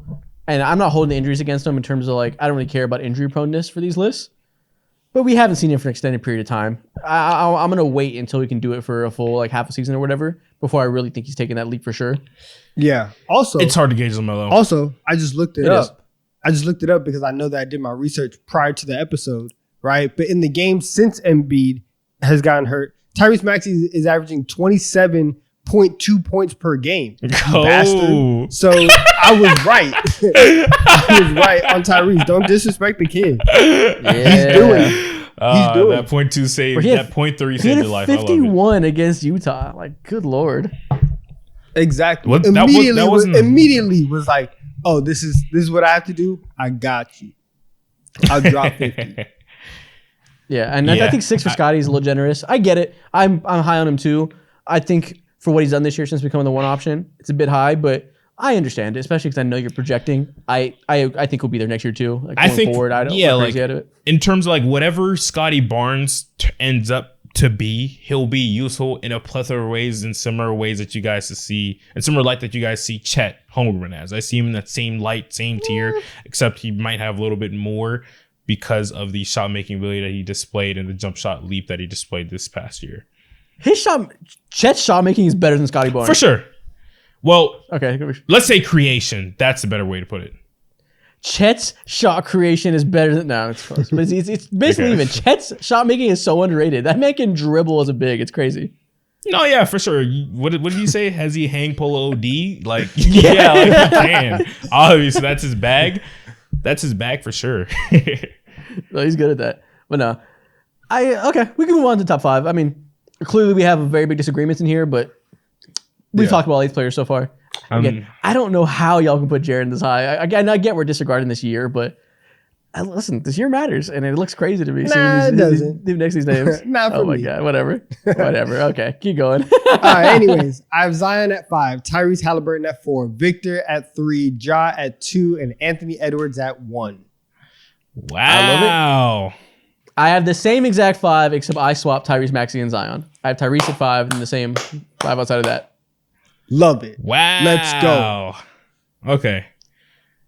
Love to see it. Okay, so I guess all of ours is up here. We have roughly the same top 2, okay, cool. The only thing that's glaring is how high Isaac is on Tyrese Maxey, and we also have Zion like a titch higher, which is kind of surprising for what you think of him, Donovan. I mean, that's not crazy because Zion and Maxey was very, very hard for me. And I was going back and forth on it. And eventually I was just thinking like, okay, Maxey, he's been doing this thing. Obviously, we just talked about everything that he's done since Embiid has gone out. But if you give Zion the ball and you let him run point Zion, and we've seen that as of late, he has like 3 games in his last, I can't remember the exact number, but he's had double-digit assist games. You put the ball in his hands, and the Pelicans are able to operate in a much different light. And now that they are finally starting to use him, you see Zion trending towards this, this franchise cornerstone that we all thought that he could be. And he's also 6'6", 270, 280, and just a bulldozer. And I'm like, yeah, I want him in a playoff series over Tyrese Maxey. I agree. I'm giving Tyrese a nod because he's having a much better year, but I'm fully on board with that. I've been saying from the jump, right? I don't think it's his fault. I think the Pelicans are putting him in a bad position to succeed. I want to see him be pointing down as much as everybody else. Once he does it for an extended period of time and lean into it, and we can see it really work, I'm with you.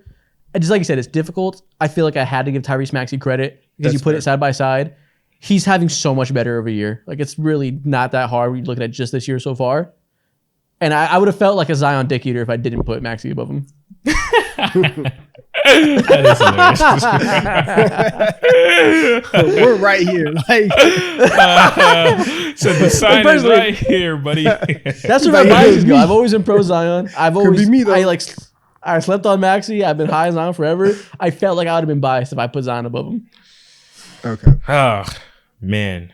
Okay. Other than that, I forgot. Mo, I don't think I ever read my list. So number 1, I got Ja Morant. Number 2, Anthony Edwards. 3, Tyrese Halliburton. 4, Victor Wembanyama. 5, Zion. not crazy. Yeah, maybe I get your. I think Wemby should be a little higher, but I understand it's one spot. That's fair. Why do you still have- initially I explain had Ja. Wemby higher. Explain So Ja my over Anthony question.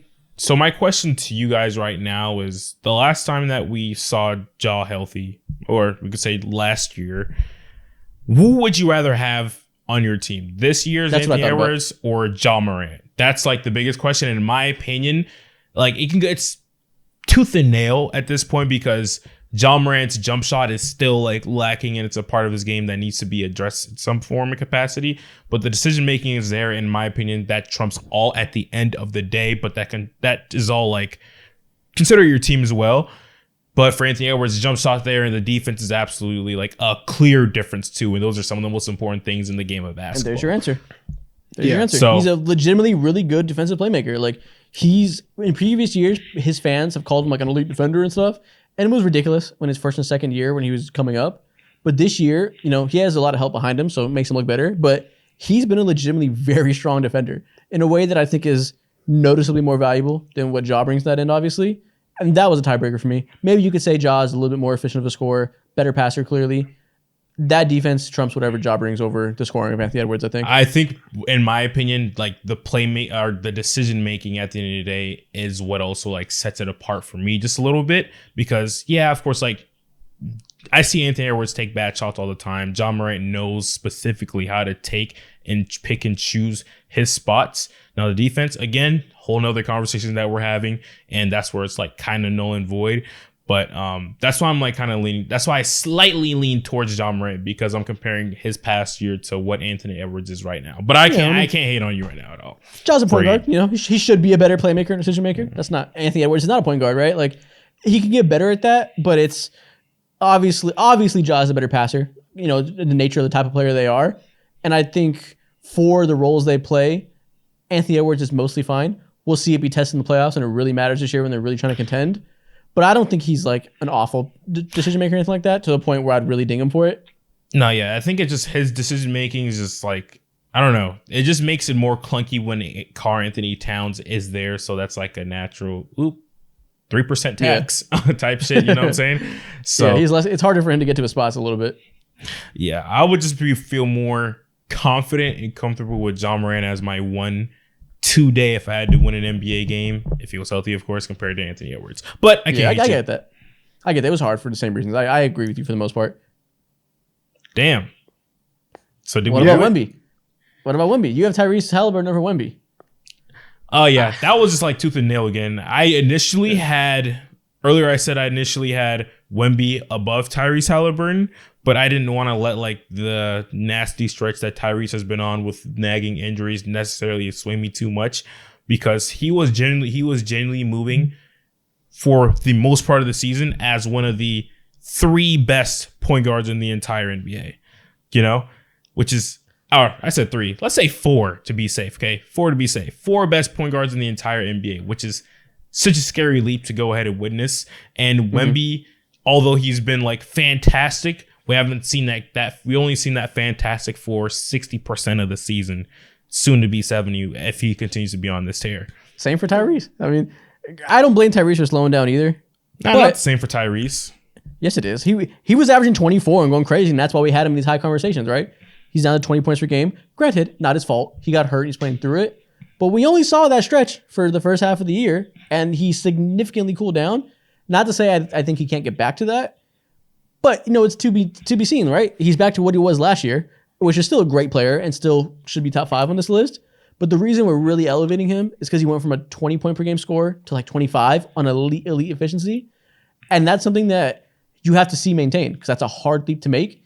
And if he comes back and does that again, it won't be shocking, but it's not something you can say guarantee, I didn't even notice, but he's a sub 40% 3-point shooter now. He's 38, which is, of course, context, not bad at all. But in terms of just like high ranking in this, maybe I might switch Victor over lowest to of his career. 3. Yeah, lowest But of again, his career. every other And year of his career, he's been above 40, so he'll get back there. exactly. It's just injuries, and I can't like deduce that with him like that. I just want to give respect that. Tyrese his respect. Simple as that. Also, cool. He's a cone. That was the thing for me. Is that no value defensively, and Wemby is god tier defensively at this point. Yeah, that's the side of the ball. Unless Sengun's coming on the court. Yeah, that's a whole nother type of conversation right there. Don, what thoughts you got? I mean, the same as y'all. Like I put Ant at 1 just because he has the legitimate like two-way stuff going for him. Same stuff for Wemby. I think Wemby is gonna get not even gonna get to a point, but I think that Wemby right now is at a point where defensively he's one of the 5 best defenders, in the NBA, and we've seen as like the minutes restriction has gone down, as the Spurs have gone to, Trey Jones, and they've gone to a more traditional lineup. He's kind of been unlocked. His 3-point shooting is also coming along. So he's been great offensively, creating for himself, catching lobs, doing all that stuff, showing the complete package. So that's why I have him at 3, because especially if we're starting a franchise or if I'm trying to win a playoff series tomorrow, having Vic on your team is a cheat code, unless unless Sengun just decides to take it personally and drops 45. But outside of that, he's him. He got it. Yeah, already. And listen, you said unless Sengun decides to drop 45, because that's his biggest weakness, right? You can go into his chest. That's what everybody said, like the weight room thing. True. For now, that's his weakness. For now. For now. Exactly. Next year that comes around, year for that, whoever it may be, when he bulks up and continues to get better, there will not be that weakness. And he will be 1 on this list very quickly. This is the worst. He's definitely going to be 1 next year. Yeah. Easily. Yeah, end of next year, I'd be shocked if he's not number 1. It's going to, yeah, for sure. That's going to be the easiest number 1 ever, bro. Doing this list now is so funny because so many of the staple guys that have been on these lists for the past 4 years are gone now. Jason Tatum came out of it. Luka and Trae Young aged out of it. Like, Shea. It really feels like this is the first time we're like the next generation we're ranking. Those guys will stay around for a while. Yeah, exactly. It was like it was clear cut. It was clear cut as hell who was 1 through 5 for the most part, and now there's just been so many shifts because new guys coming in, Zion regressing like hell, random players like Tyrese Maxey deciding to turn the fuck up and turn into a different type of player prior to the past. Same for Halliburton too. It is the next generation. Yep. And the guys like Chet and Wemby already jumping into the top 10 as rookies. Brandon Miller top 25 as rookies. Like, it's a cool year for young players. I'll say that. Facts, man. Good grief. You know what also is cool? Taxes. Ew. No. You just made me sad, Calzones? man. Calzones. Yeah. Calzones are overrated. Beanbags. They are. Beanbags are hard as fuck. You know what's also cool? TikTok time. Let's get straight to that thing. Welcome to TikTok time. For the first time, I'm not saying we're going to begin with the draft. We're switching it up today, taking a break from the drafts. If you miss it, let us know. I'm taking a break real quick. The first thing we're doing today, a new series called Real or Fake. And today we're going to be talking about some NBA nicknames. I have prepared 7 nicknames for you guys. Some real from Basketball Reference, some fake that I made up myself. You guys got to tell me which one you think it is. All right, Mo. Okay. You ready to go 7 for 7? 7 for 7. Let's do it. I might want to go 6 for 7, but let's do it. Okay. I'm being humble. Real simple. Is this NBA nickname real or fake? First up, Benjamin Buckets for LeBron James. Oh, this is real ever since he grew on that beard, for sure. What does the beard got to do with this? First of all, this is a very hard nickname. 2, Mo's right. The beard contributes to it. But if it was Benjamin, okay. If he had overalls on, Benjamin Buckets for sure, bro. Those are some 1970 buckets for sure, bro. Those are the most. This is a reference to Benjamin Button. Not. I don't know. Really? Wait. What did you think this was for? You thought this is like a farm type of thing? Yeah, man. I made the connection. ASAP, the beard and the Benjamin part of his name. All right, we're going 2 for 7. That's what's happening. I think I feel like Isaac likes the movie Benjamin Button, so I'm gonna guess that he made this up. So this is a fake nickname for LeBron James. Damn, I want to go real. We got a split decision. Yep. This is a real nickname from Basketball Reference. He is Benjamin Buckets. I knew it. He's getting better with age. ever since that beard came in, that motherfucker was kicking in. I knew it. It's not the beard. It's not He's the had a beard since 2011. But the no shape up beard though is fucking crazy. Yeah, 2011, but he always trimmed that bitch. He always lined that bitch up. Now he just let that motherfucker remember loose. Bro, 2018 where you had the was beard with the ridiculous. flat bottom? That was terrible. He chopped that shit off like he's Amish. Yeah, nah, he was going through it. Mutton chops. All right. Okay, split decision. Donovan, you lost. Mo got a point. Next one. Split. We got carrot flop for Blake Griffin. Isaac is Sounds not kind creative of enough. targeted. You're not creative enough to come up with carrot flop because this is hilarious. I'm gonna say this is real. Really, I kind of want to say this is fake. This is too hilarious. Has to be fake. Basketball Reference can't be this disrespectful, bro. If so, Blake, lawyer up. I'm with you, buddy. I'm a witness to this shit. Once again, Mo is 2 for 2. I made this shit up. This is a fake nickname. In my bag.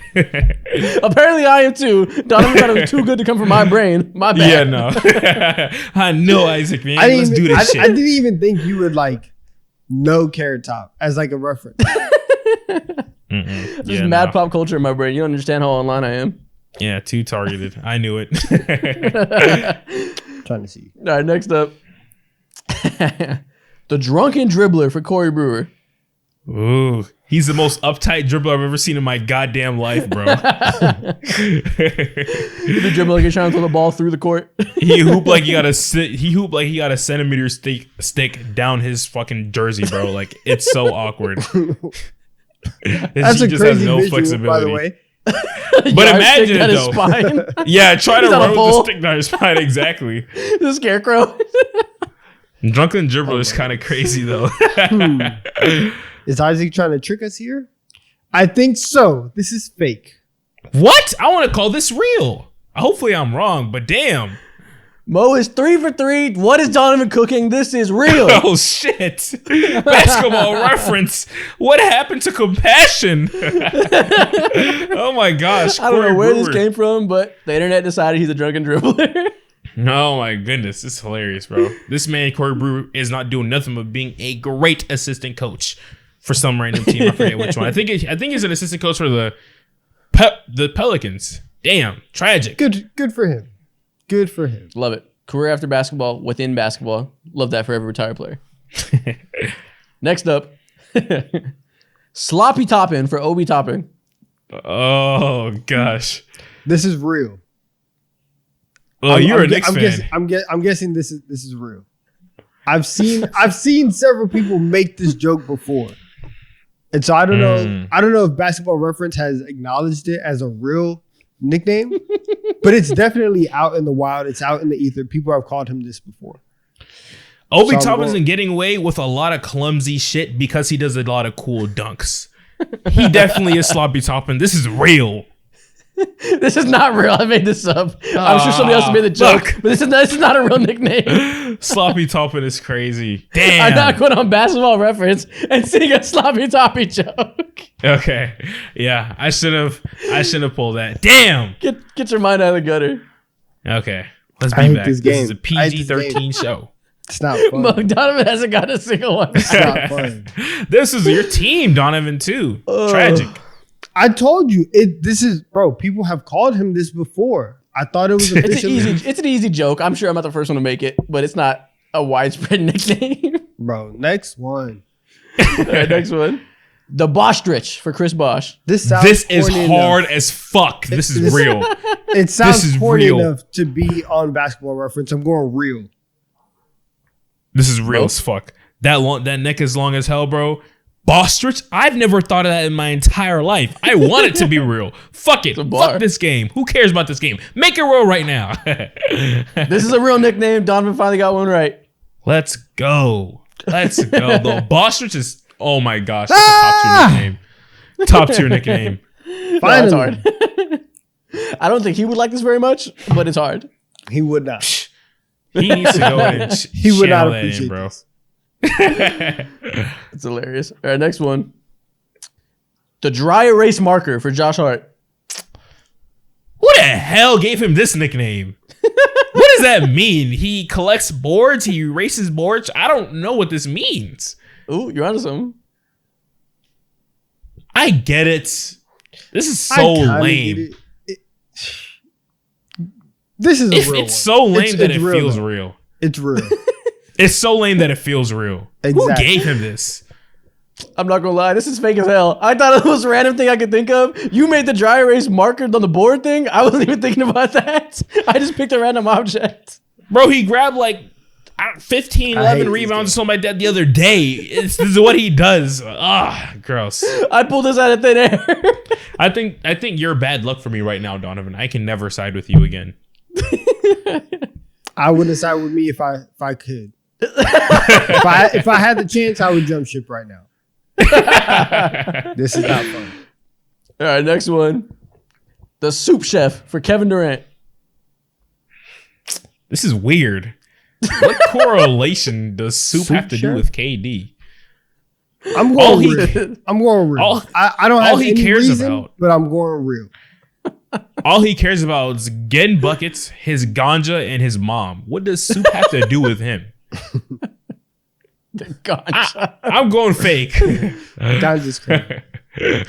This is fake as hell. Again, I made some random shit up. The soup chef is hilarious, though. Donovan's terrible at this game. Shut up. The soup chef. Yep, that's Kevin Durant. That'll do it. I thought about that last week. Yeah, no, the soup chef is hilarious, bro. I don't even know why I thought of those words in that order. That, bro, if you were to give it to some random obscure role player, I'd be like, hell yeah. But KD, his mantra is so simple. He makes Patty music Mills? too. Yeah, So it's that's like, the soup chef. yeah, I would. If it was Patty Mills or Pat Bev, I'd be like, yep, somehow, some way, soup chef for sure. That's great. That's the last one, I think. Damn, I like Find this. him. I love this game. I love Finally. this game. This was hilarious. Oh, I can't breathe. Benjamin Buckets, the soup chef. Next thing we're going to do, another new game of sorts. I'm going to show you guys 8 NBA players' names, and you're going to have to order them on who you think has the most career points scored. So 1 through 8, like a blind ranking. So real simple. We got 8 players. We have them in this tier list. Not really a tier list, but you know, we're going to order them 1 through 8 based on who you think has scored more points in their career. The players are Blake Griffin, Dennis Rodman, Grant Hill, Derrick Rose, Luka Doncic, Marc Gasol, Trae Young, and Trevor Ariza. Ooh, Shout out Trevor Ariza. Trevor This is Ariza gonna got be dreads. kind of hard. Oh man, this is so interesting because there's so many. Trae Young's a bucket getter, Luka, of course, lot of factors. but obviously, like, there's so much things to weigh in this bitch. So many Yep, things to so- weigh in this bitch. Rank these NBA players based on who you think has scored the most career points. All right. Okay, who's the first one you want to tackle, Donovan? I want to put Blake Griffin at 1. Mm. Yeah. Interesting. Okay, Off I rip. think Blake Griffin has had a good amount of time doing the little like ring chasing stuff, but also he has a very good couple of years, you know, at his peak as a top scorer. I feel comfortable with him at 1. He's no lower than 2.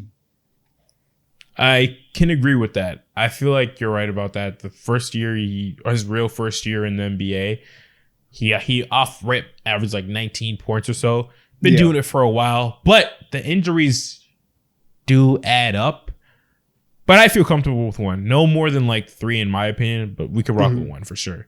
Okay. Okay. Do we So who want to could go be- Dennis Rodman or Trevor Ariza as the lowest one? Those could be tricky. For sure. Trevor Ariza's been in the league. He was in the league for a minute, and he would give Long teams a time. cool 6, 7, max 9 points a game. He was. so let's put Rodman. Let's put Rodman at 8. Yeah, I feel comfortable Robert with played that. for a long time. I understand that. I but feel comfortable still. with that. Wasn't Trevor Ariza like in sort of an Iron Man as well? Correct Probably me if wasn't I'm playing wrong. big minutes. I So don't- so oh, I he don't- should probably be somewhere around like what, like 5 or 6. Let's do 6. Okay. I feel Let's like do one 6 of for these sure. young guys, either Luca or Trey, is gonna be at 7, just because should go they Trevor have- Ariza at 6. Yeah. Okay. Yeah, Ariza at 6, and then maybe either Trey or Luka at like 7, just because they haven't been in the league for that long. But they have played. They've been like so far Iron Man in their own right. But I kind of want to put them a little bit higher. Well, Luka's This new missing generation games. scores a lot more points than most generations. Like they're both pretty generational scores. Yeah, but they're not playing the games that the older generation is. You know, I guess. Luka misses games, right? Okay. Trey hasn't Drops missed many 35 in all the games. ones he plays. Yeah. I want to put them a little bit higher, Donovan. I want to put them a little bit Okay, higher. I'll trust you. Okay. So, okay. Who do you think should go higher though, Luka or Trey? I think That's tough. Because I Trey, think he just had Luka. his first real injury. I think Luka though. Mm. I do think Luka should go higher. Oh, where are we thinking? Are they above or below Yeah, where Trevor do you- Ariza? Above for sure. All right, so you want to put Luka at like 4 and then Trey at 5? Okay, let's do it. Okay, we could do that. Grant Hill. Somebody has to go 7. He's so weird. Yeah, someone has to go 7. Damn. Did we fuck this up? Now I'm stressed. The heat intensifies. God. Just got hot in Also- this bitch. So- Well, okay, let's do this though. Let's put Derrick Rose at 7. Because Okay, after yeah. because after the injury, he was never able to really get up there. So let's put him there. And then I love that. It's a great call. we could put what? Marcus Gasol at 2, Grant Hill at 3. Marcus Gasol at 2's fair. Grant Hill at 3. Did he? Ooh. Okay. I let's do don't that. know. It's tough, but I think the longevity of Marcus Gasol is probably going to put him played a above long Grant time. Hill. I know. Okay, I have one thing. I think we should switch Trey and Luka because Luka did miss the playoffs last year. But it's This not has nothing to do playoffs. with playoffs. It's just regular season. Well, I know, but this is not like playoff points included as well. No. Oh, okay. Oh, okay, cool. Then I'm fine. All right, let's lock it in. You locking us in? Lock Blake it Griffin in. 1, Marc Gasol 2, Grant Hill 3, Luka 4, Trey Young 5, Ariza 6, Derrick Rose 7, Dennis Rodman 8. Confident. Yeah. Locking it in. Let's do it. Yeah, let's lock My it in. guys, this is a masterclass of dog shit. This is the worst possible outcome you could have had. You're nowhere near right. Grant Hill is 1, Blake Griffin 2, I told you. Derrick Rose 3, Marc Gasol 4, Trevor Ariza 5, Luka, Trey, Dennis Rodman. At least you got Rodman's placement right. Damn, I don't bro. want to say I told you so, but we can let the results speak for themselves. I took your lead on this one, man. No, I took your lead. I told you that one of the new guys is going to be at 7, and you're like, no, we have to put him higher. Trevor Ariza was a bucket for a long time. A lot of corner threes. He was consistent as hell. Oh my goodness, bro. His Trevor career Ariza has stretched out from 11,593 points. Oh my goodness, bro. That Trey is and Luka are both at just above 10,000. damn. Yeah, let the new age pace of the NBA fool me. Damn. And Grant Hill was 1. You guys misguided him. Yeah, no, we misguided Grant Hill like a motherfucker. I was sold on Blake being 1 for sure. Understandable. Yeah, at least you got Blake's the closest you got to right besides Rodman. 1 spot off. This is in a chart. This is by far the worst list we've ever done in TD. Yeah, it's terrible. This is worse. This is so bad. We only got 1 right. 1 out of 8 right is pitiful. Yeah, no, we're like Dylan Brooks tonight, bro. I think he had like 0 points, right, Donovan? You went to that game. He might have had 2. He might have Nice. had 2. But his whole job was to throw 260 pounds around on Victor Wembanyama. Nope. He had no business scoring. He had played 36 minutes, 0 points. Damn. Defense was locked down. That is hilarious, bro. All right. That's the end of this segment. Next thing we're going to do something where we're going to look at NBA players from past generations and talk about how good they would be if they played today. More specifically, would they be better or worse than they were in their actual decade they played in? See, now if you ask any old NBA player, they would love to play in today's NBA. Apparently, all of them could average 27 to 35 points per game. Yeah. Listen, it's easier to score for a lot of people, but some people, their game lended itself better to that generation because they were good at making tough shots. Wouldn't necessarily be the case today. It wouldn't be as valuable. Let's do it, man. I'm ready. So real simple. Would this NBA star be better or worse today? First off, Kobe Bean Bryant. Way better, bro. Way better. With the space Really? that is here today, he would fucking feast. His efficiency would also skyrocket as well naturally. He would be better, but people wouldn't like him more. People, all the nerds, if he played the same way, all the nerds would be like, oh my gosh, he takes bad shots. He does all this. Shut up. He's getting buckets. He's getting buckets. And that's what matters. I'm going to go worse. I think his skill set of making those tough shots looks bad, but that's because it was needed in that time period where you couldn't get to the rim. Here we go. Offenses were bogged down. You had to make tough shots. That skill set isn't as needed today. So I think he was perfect for his generation. I'm going to go better then. Now we don't like 36 point per game scores. I see how it is. It's okay. That's crazy. It's okay. No. I Keep think him in if the he 2000s, was he's tailor-made for it. no, if just naturally with the space that is given, all those tough shots that he was taking would be a lot easier. He will still be taking the same type of shots. Yeah. He would just have less bodies in the paint. So I think he would Sure. be better. But it's easier for everybody, you know. But he would win more championships in the 2000s than he would in the 2020s because his game was more standout for that decade. You know, he fit better for what was needed. We're hating. I disagree. You said we're hating? Oh, yeah. My bad. You're hating. I'm not hating. I'm hating. What do you mean? I'm saying he's My perfect bad. for his generation. That's My not bad. hating. It's okay. It's okay. How is that hating? He's perfect for his generation. I You think don't he was- respect the shot making. It's fine.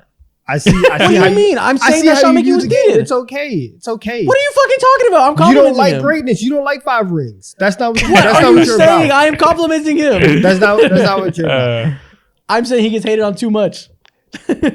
He has a hand in his You're face. so blinded by and can nostalgia, you think still- everything is hate. And can still make jump shots. Oh yeah. No, it's bad to make contested jump What shots. are I you get it. talking about? It's fine. Who are you arguing against? Bro, you and the other people that are out here just talking like that, they don't want to have real conversations. What do you mean? I'm other saying he's people. hated on too much. He was exactly what his area needed. That's why he played that way. All right, next name. That is Dirk hilarious. Nowitzki. You probably love him in this era. Wouldn't you? He would be attacked like a motherfucker in the pick and roll defense, bro. He would be picked to smithereens. So it's He hard. also shoot a lot more threes if he played today. So do you think that would get more out of him? It would, but that defense would just be so brutal, bro. Like, he would be such a focus. I mean, it was already an issue back then, and now these days with how much ground he would have to cover, Yeah. he already walks funny. He's cooked. He would be cooked. He walked funny when he was 38. We're not talking about old man Dirk. The defense is an interesting thing. 'Cause it would be a lot harder for him to defend in space. Would he be Cat? Damn, no, I'm just kidding. Nah, I'm just Oh, kidding. relax, I would never relax. disrespect him like that. I would never disrespect him like that. Relax. Donovan's about to stone me. I'm just kidding. So his shooting is obviously more fitting to today's game, but was it better back then because he stood out more because nobody else was doing that? I would say he was better for his time for sure. Better for his time for sure. He What do would you think, still be better today. All Better? of his shots that were already long twos that you would just convert to threes, his scoring would be fantastic, and you would still Yeah. be able to build a team and an offense around everything that he does. And let's not forget, Young Dirk was athletic. Like It's true. he could move, and so if The you ball get handling was crazy too. exactly if you get prime Dirk with this much space, that many threes, he's probably still going to get at least one MVP under his belt. I agree. I think he'd be better for today's game too. I think smart coaches would know how to utilize his strengths more than they did in the different era. 100%. Shout out Dirk. But the defense is an issue though, so I can see that. The defense is the main issue for me. Yeah. All right. He'll be Next all right. player, Dennis Rodman. They don't want him in the league today. He's a They one don't. way They like don't a want him motherfucker, in the bro. league. Now- he would be worse. In He'd be terms so of much worse. He'd be Hold so on. much worse. Are we not So much considering Instagram and league fits being a thing now because he would be iconic when it comes to that shit. He's Mr. Put that shit on every night of the week, boy. He would have been the first player with a Skims partnership. I can tell you that. Oh my goodness, bro. He would have every single partnership alive, bro. Fashion Nova, fucking Boohoo Man, or whatever they call that shit. Everybody would be everywhere. First of all, don't act like you don't know what Boohoo Man is. Is it really Boohoo Man? No, I don't. You will not get the allegations out of me. I don't know. Of course it's Boohoo Man. Listen, I just seen the ads. That's literally it, bro. Have I thought about purchasing something from there? That's why. Maybe. Tailored ads targeted. Listen, Dennis Rodman was great for his era. There's not a lot of positions in the league today for people who can't shoot, attack off the dribble, or pass. It's pretty difficult to make it in today's league that way. You see PJ Tucker's riding the bench. Yeah. It's tough, he had a corner three. Is Dennis Rodman going to be pulling from deep? No.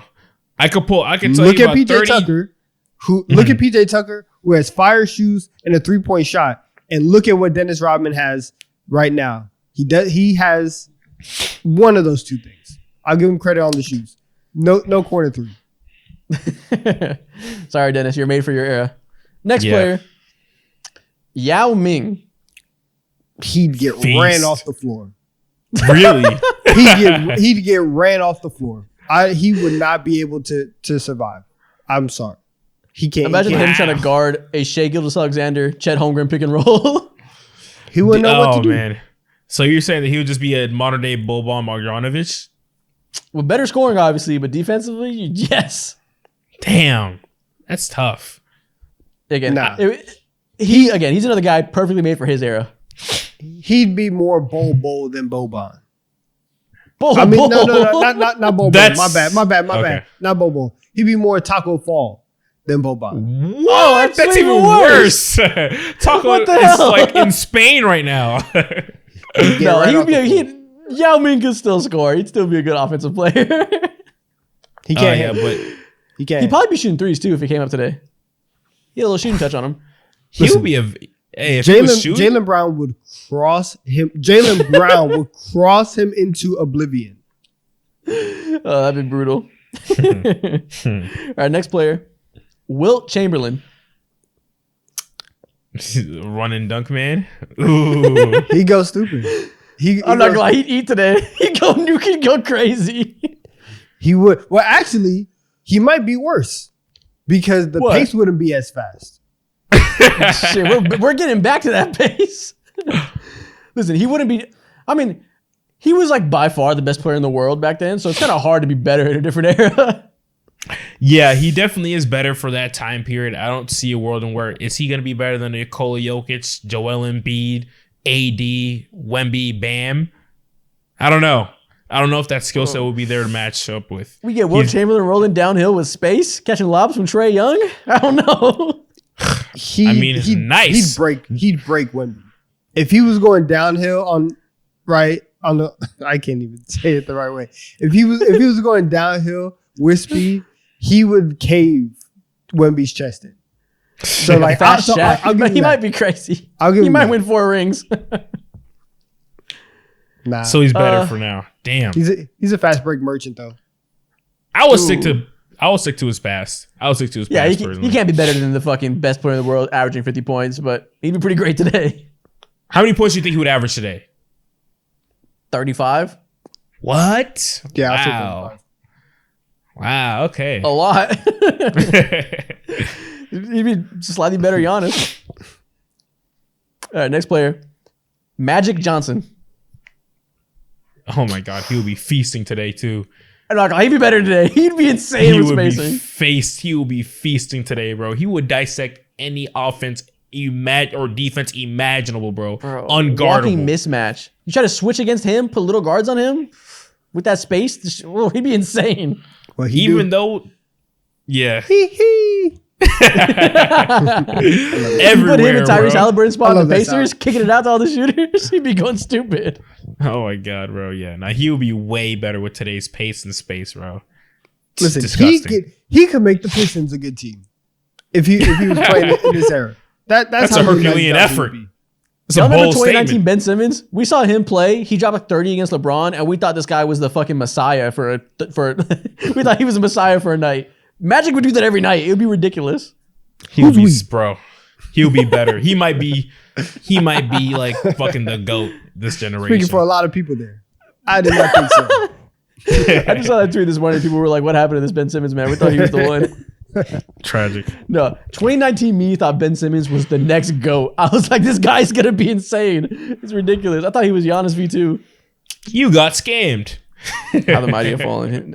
His back got scammed. We all got scammed. Not me. I knew the truth from day one. All right, next player, Larry Bird. Ooh. This is This is a hard one. I can't say better off rip because I see a lot of players like him. Not a lot of players like him today, but it could go either way. It could go like either Larry way. Bird? Who's like Larry Bird? Luka. They're just Nikola white. Jokic. No, I'll say he was better in his era. I think that shot making, it's similar to like why Kobe was better in his era. That shot making and high post passing was really necessary for that era. He could do it today, but it was the utmost important thing for back then. So I think he'd probably still be better then.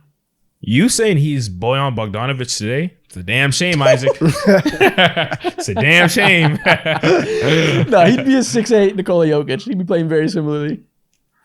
Yeah, That's hilarious. but it wouldn't be as Bojan effective is- for sure. Bojan's He'll be- ridiculous. He's better for his pass. They're gonna cook in the comments. He'd be good today though. He'd be nice. He'll be But fantastic. I think the era that had less mobility and really lets him attack in tight spaces is better for him. I agree. Definitely better for his past era. He was passing from post to post, real going crazy. I agree. This is hilarious. All right, next player, Steve Nash. He would eat. He would eat. He was already at the forefront of the pace and space, 7 seconds or less. You give him more pace, more space, he's going to dominate. Yeah, I think Oh my goodness. the biggest complaint back then was that he didn't shoot enough. I think he would shoot more today. I think he'd be encouraged to let that shit fly. Bro. Steve Nash walks so Darius Garland, Trey Young, and Tyrese Halliburton could fucking run, bro. That is crazy. Yeah, he would be the prototype today, right? Like he would be exactly what the league needs. He helps create this like small guard, be a fantastic shooter while also one of the best playmakers archetype. He was one of the first that we saw. Yeah, Eat today. easy. Better in today's game. Easy Good job, money, Steve. bro. Good job, Steve. Woo! Fraudulent MVP though. Oh my god, here we go. Whoa. Multiple Okay. fraudulent MVPs. Wow. All right, that's the end of that segment. Let's get to some more unserious stuff. Next thing we're gonna do, it's gonna be real simple. I am gonna say an NBA player's name, and you guys are gonna say the first word that comes to mind. Okay. Be unfiltered. Just whatever pops in your head, say it. We're gonna go rapid fire. It's gonna be should be funny. These episodes are on HBO Max, so we cannot fuck this up. Real simple. I'm gonna say an NBA player's name. You say the first word that comes to mind.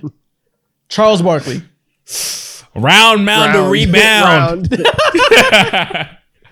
Okay. Pastries, consensus. donuts, Oh, food. Jesus, calm down. Calm down. He's just a circular man. Like it's crazy. Stories for days. Okay. Trey Young. Bald. or balding. Damn. That's Damn, all. that's the first word that comes to mind. Following that, damn, yeah. Oh my god, the trade rumors, Hawks ass, his hair's been thinning since he was 18. Just damn. Oh my gosh. Marcus Smart. Ooh, mohawk. Overrated. Mohawk. Yeah, he's like 30 with a mohawk, bro. Get over it, brother. It's gross. He's on Danny Green time. Yeah. Oh God. Never go full Danny Green. Yeah. Danny Green got away with it though because he was a part of historic teams. Marcus Smart, you haven't been a part of one yet. That Mohawk was green at one point. It was I don't know if cool it makes it better or too. worse. I'm a CO team, but goddamn. Kevin Durant. Weed. Score. Weed. It's the truth. He's admitted it plenty of time before, bro. It's a chill guy with cool vibes. What do you want me to say? Jamal Murray. Instagram. No! No! My career! Donovan, you cooked me! It's been years. How? Do not Google, please. Oh my god. Oh my gosh. I can't fucking breathe. I probably shattered some eardrums. Oh my gosh. I jumped out of my fucking chair. Oh my gosh, bro. I thought you were gonna say playoffs. I was thinking that and my jaw dropped to the ground. Instagram. Oh, it's a damn shame, bro. Oh my god. Oh man. Man. Victor Wembanyama. Alien. Yeah. Yeah. There Yeah. we go. Nice and in sync. Patrick Beverly. Menace. Musty. Oh. Nah, don't know. That's crazy. That's disrespectful. If I was to ever guard, I've seen people like Patrick Beverly at LA Fitness. Craziest smell I ever smelled in my life, bro. I just know it's disgusting for Patrick, bro. I just know it. Oh my All god. in your face. It's like he wants you to smell him. It's a part of his All right, defensive next tactics. name. Shut the fuck up. It's the Derrick truth. Rose. Tragedy. Knees. He's alive. Tragedy. Damn. Could have been so Chet great. Holmgren. Abraham Lincoln. Yeah. Yeah. Yeah. Honest Abe. Lincoln with a bag. Lincoln if he had a Hezi Pang Polo D. 54 from Trey Ball off Hang pulls his OD. Why do you talk like that? Just be white, Chet. It's okay. Where is he from? Be Caucasian. It's fine. Where is Chet He's Holmgren probably from Wisconsin or Same some place shit. Tyler Or Hero's from, apparently. Minnesota or some shit. Right? Oh, wait, really? Minnesota. No, yeah, he's not from really. Minnesota. Yeah, he's from Minneapolis, Minnesota. Yeah, Tyler Hero's from Wisconsin, I think. I was joking. Oh, okay. That's hilarious. John Morant. Also Nope. Instagram. Don't. Okay. I'm so happy you said that too, bro. Dylan Brooks. Menace. Menace. Yeah, just the devil purple emoji. That's what I think of him, bro. Purple horn. Yeah. LeBron James. Go. Woo. Father. Easy. Father. What? He's a good dad. You said daddy. That's not what I said.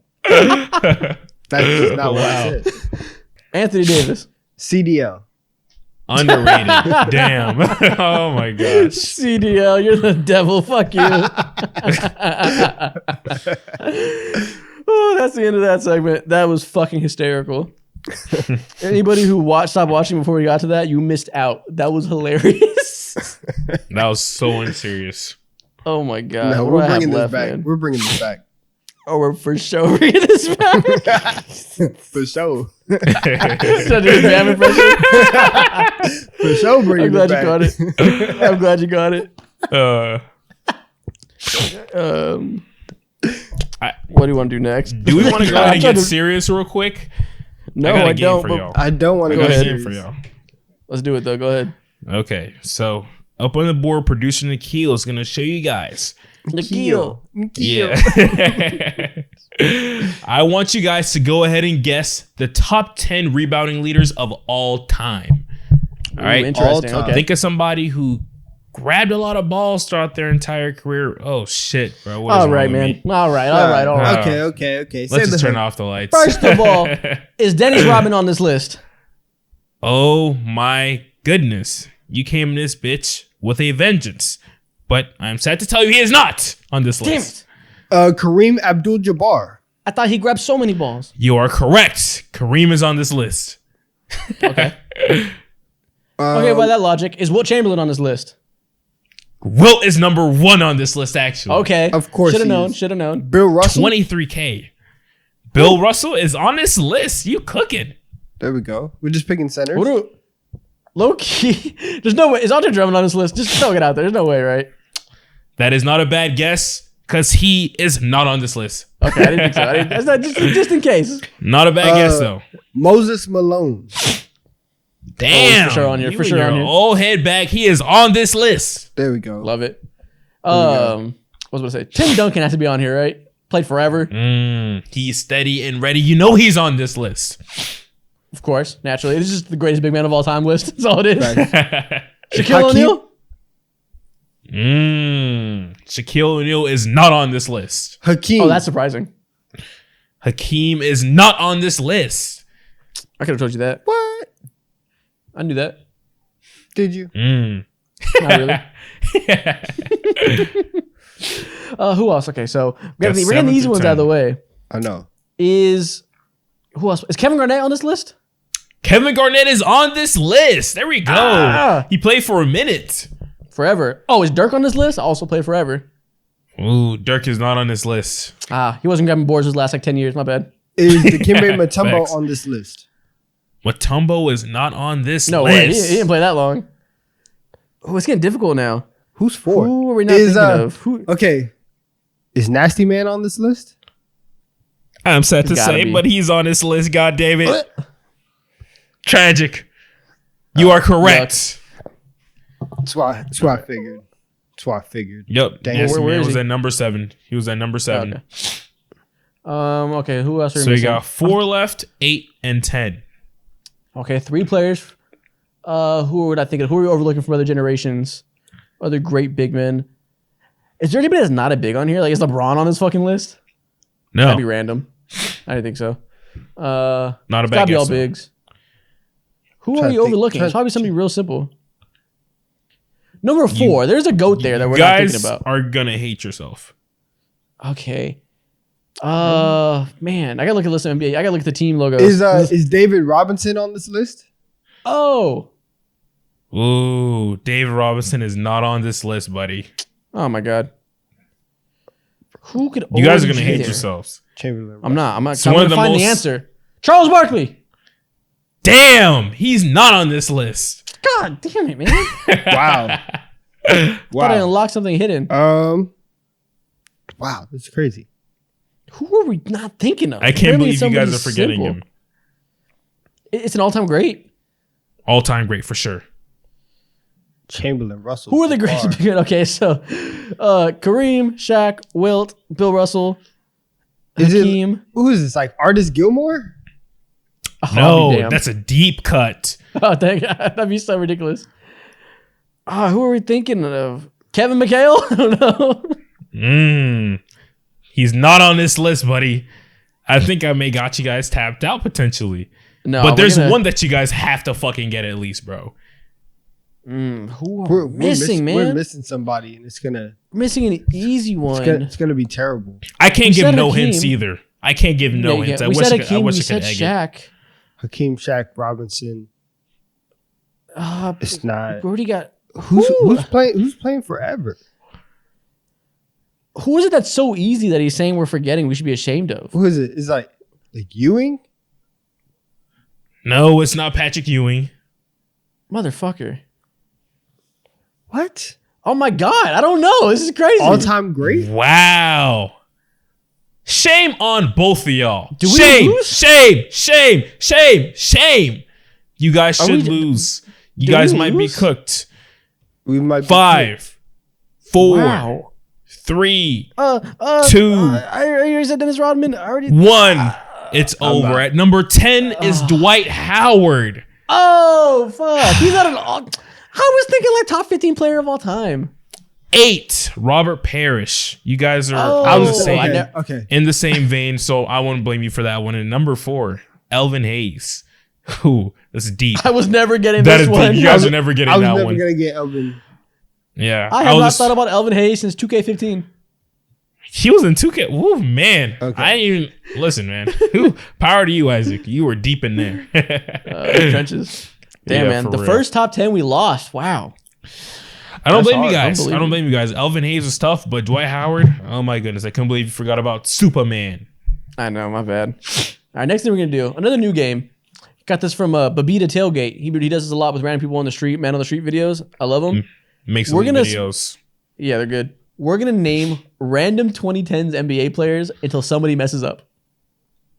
All right. So we'll see which one of us folds. You got to go fast. If you hesitate, you mess up. If you say somebody who's not random, that's like a star, like, you mess up. Has to be 2010s player. Real simple. Pressure's going to be on. We got to go fast. You Okay. ready? Yeah. Go ahead and do it. Okay. Let's name random 2010s NBA players until somebody messes up. Nick Young. All right. What's the Wait, order? what's the order? Yeah, we need an order. We need to start with the order. Me, Donovan, Mo. Cool. Okay. All right. Start over. You use the same one. Nick Young. Steve Blake, Dabo Cephalosha. Eric Bledsoe. Jordan Farmar, Steve Novak. Steve Novak. Channing Frye. Jared Jeffries, Kendrick Perkins. Jared Bayless. Trevor Ariza, Nick Collinson. Omar Ashik. Sasha Vujacic, Norris Cole. Bol. Andre Roberson, Damari Carroll. I haven't thought about Damari Carroll in forever. Bro, he's an assistant coach on the Lakers. Mike It's crazy. Muscala. Mike Muscala. Deshaun Stevenson. Fuck! Damn it, this should Stop, be my you folded. bag. Yeah, I folded. I folded. Damn it. That Damn. was too easy. Y'all two easy should go money. now. we Y'all keep two going? should go until they fail. Yeah, y'all two should go until y'all fail. Mario Chalmers.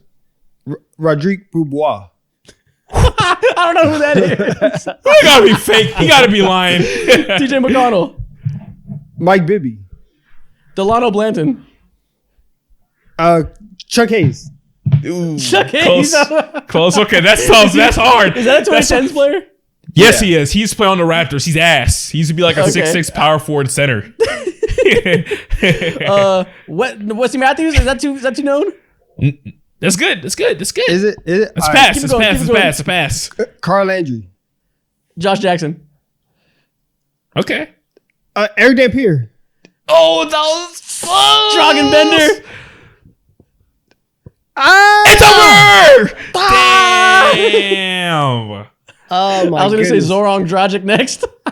Oh, Zoran Zoran, is- he would have got me out the goddamn seat for no reason too. That's hilarious. You see those TikToks that's like guys will just sit here and Yeah. name old players for hours. I That could do was the this. genesis of this. I kind of want to play this again. I don't got to name it again. It was too stressful. Yeah, I know, bro. I gotta play old 2Ks again. All right, man. That's the last thing we had. That's the end of this episode. A long one. A hilarious TikTok time. Mo, if people are still here, what should they comment? Anthony Morrow was a beast. Anthony Morrow was a bucket. There you go. Comment Fire. Fire. Check out the you go, merch. bro. I got the corduroy dad hat on. Donovan has a t-shirt. Looking real fresh. Check out episode 5 of the IG show. Should be out by now. Check out everything else we do. Links will be on the description, wherever. Follow us on Twitter. We'll see y'all next week. Peace.